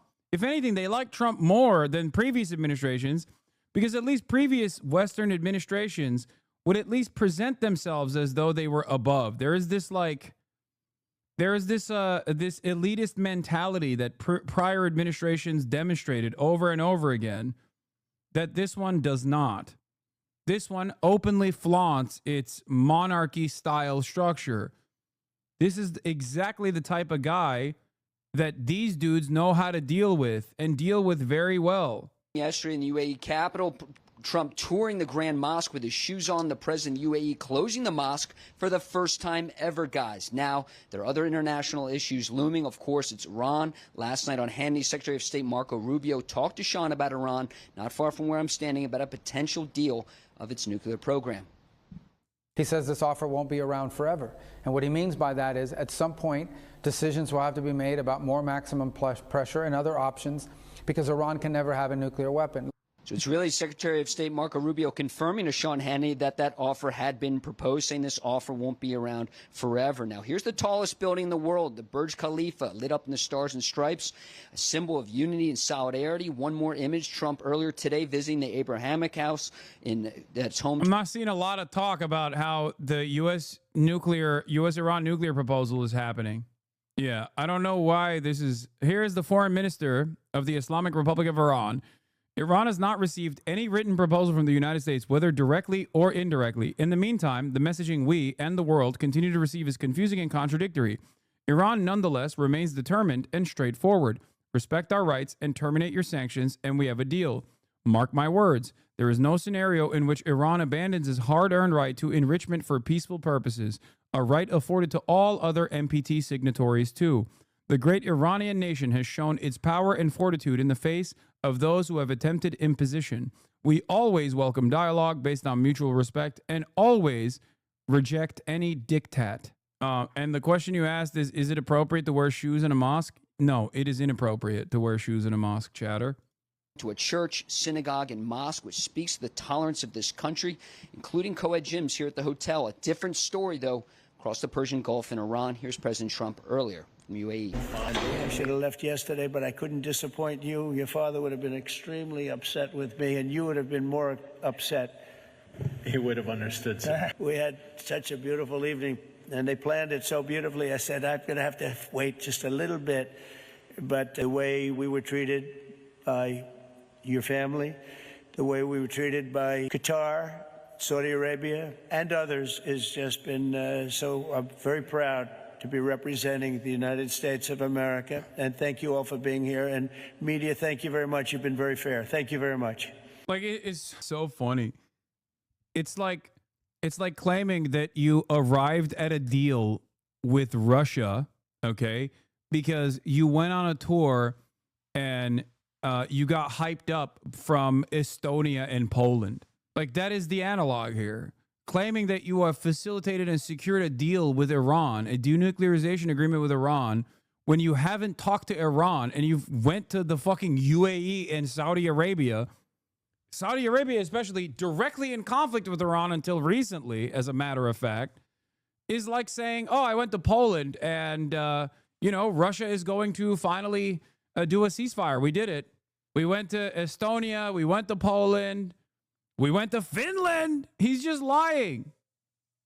What the fuck? Or I guess they're playing fast and loose. They're trying to dupe you. We got clickbaited. Trump confirms U.S.-Iran nuclear deal proposal, as in there's going to be a proposal at the table. They haven't even brought it to Iran at all. So the president there talking about the full diplomatic and military honors he's received, not only here in the United Arab Emirates, but also in Saudi Arabia and in Qatar. We remember the F-15s escorting Air Force One not only to Saudi Arabia, but again to Qatar, and then respectively from their countries here, United Arab Emirates. And we just saw fighter jets escorting Air Force One out of the UAE, but full diplomatic and military honors, full pomp and circumstance wherever the president goes, bestowing honors, that very rare honors that these leaders could muster and have ever given out. And no question, the success, the business success, commerce, not conflict, that's been the theme of this trip as the president wraps up his first official overseas trip. You're watching Fox News, brother? No, it's important to watch Fox News. Again, watching Fox News is important. Sometimes even watching Asmongold is important. And the reason for why is because these guys, whether we like it or not, are speaking to millions of fucking people. And millions of fucking people are just that stupid. And it's important to get where they're getting their notes from. It's important to understand what kind of talking points you're going to see out in the fucking wild. This is where those talking points are materializing. Since beginning his second term here, not only to the United Arab Emirates, but also Saudi Arabia and Qatar, guys. It's incredible. What a great trip. Thank you so much, Lucas. You get to come home soon. Look at this. This is the cover of the New York Post this morning. It says, shake it up. And in this little box, it says, President Trump announced nearly $2 trillion in deals with Mideast countries, lifted sanctions on Syria, pushed for a new Iran deal, an onslaught that left some former Biden officials jealous. Quote, it's amazing what can be accomplished when the president isn't brain dead, one said. And the breakdown is just extensive. When you look at $200 billion plus in commercial deals between the U.S. and the UAE. Then you got $243 billion in economic deals between the U.S. and Qatar. And then you got $600 billion committed from Saudi Arabia to invest in the United States. And one thing that they're doing differently that they did the last time is they're making sure it's happening in the 4-year period. The president is aware of what happened the last time where he got out of office and then people didn't keep their commitments. Of course, the Palantir CEO went on a trip with Trump, and so did Elon Musk. They also want to force American security contracts into these countries. They want Palantir to be working within these countries so they're easily fucking traced, so they can surveil these nations better. And in the short term, it's beneficial for Saudi Arabia to have Palantir because they think, oh, we'll just use Palantir against political dissidents in the country and easily fucking stop them from gaining momentum. What they fail to recognize is that that is a way for America to have a backdoor into all surveillance in the country, even more than they currently do. That's it. And the same goes for Elon Musk. They want Starlink to be everywhere. Why do they want Starlink to be everywhere? I think the reason why they want Starlink to be everywhere is so that they can have broad surveillance capabilities all around the planet. Okay, Starlink is, make no mistake, a defense contractor. Your ISPs have incredible amounts of data that they're collecting from you. Okay, incredible amounts. Data that you can't actually hide with a VPN even. Starlink is an internet service provider in that regard. This is the United States of America's role in implementing mass surveillance around the planet. Get the ink there dry and say, hey, you got to do this timely and very quickly. And Brian, look at that. That's what he accomplished in a matter of a few days. That's jobs. When I see that, I see all these deals. Those are jobs here in America. Right. And they are going to build. They're looking to get a lot of power because they want to develop AI. And with them, they had the who's who of AI executives with them, from Elon Musk to Sam Altman, really conducted by David Sachs, who's well connected in the area. And they have a lot of defense contracts. I thought it was fascinating in Saudi Arabia. They're going to spend, they want $600 billion worth of defense, and they're spending the contracts across various companies to make sure they get it. So I just wonder if that helps Secretary Hegsted's budget. So if he's trying to get $1 trillion, okay, but if he's selling a lot of it, shouldn't those profits go to, I don't know, maybe allowing them to work it against the invoices? Right. You know, in order to get that $1 trillion, you sell off, you can make a profit from this at the same time. We build up our defense. Meanwhile, Marco Rubio is making it clear, I want all our allies to start spending 5%, including 5% of their budget on military spending. So he wants our allies to step up. He wants our tech centers. Israeli airstrikes have killed nearly 100 people in northern Gaza, according to Hamas-run civil defense teams. It comes after... These countries are always U.S. adjacent, but Trump somehow always pulls the leash better than the Democrats. Yeah, but not in a way that is like going against the previous administration's goals in the region. It's just in a way that it advances America's interests in the region, which are death and destruction. Like that's it. It's not. He didn't do anything unique. You guys understand that, right? Like the things that he did unique were uniquely corrupt and cutting out the middleman in terms of like setting side deals for American corporations. Instead, he just like lined his own personal pockets in a very obvious way, in a way that like people understand, people recognize as pure, transparent graft. Having said that, it's not like he snubbed Israel by not going to Israel in his Middle Eastern tour, and that pissed off a lot of arrogant, entitled Israeli leaders. Having said that, it's not like he reined Israel in. It's not like he told Israel, you're done, cut it out. No, not at all. He simply said, people in Gaza are starving. That's it. Imagine that. People in Gaza are starving. That's all you get. That's okay. Just a little bit better than Biden, I guess. But who knows? Maybe if Biden's brain was still working by this point, he might have said something like this too, you know? Like, this is some Kamala Harris shit. More than 120 Palestinians. We're working tirelessly around the clock for a ceasefire shit, just so you know. It's just performative. Damn, this guy's good.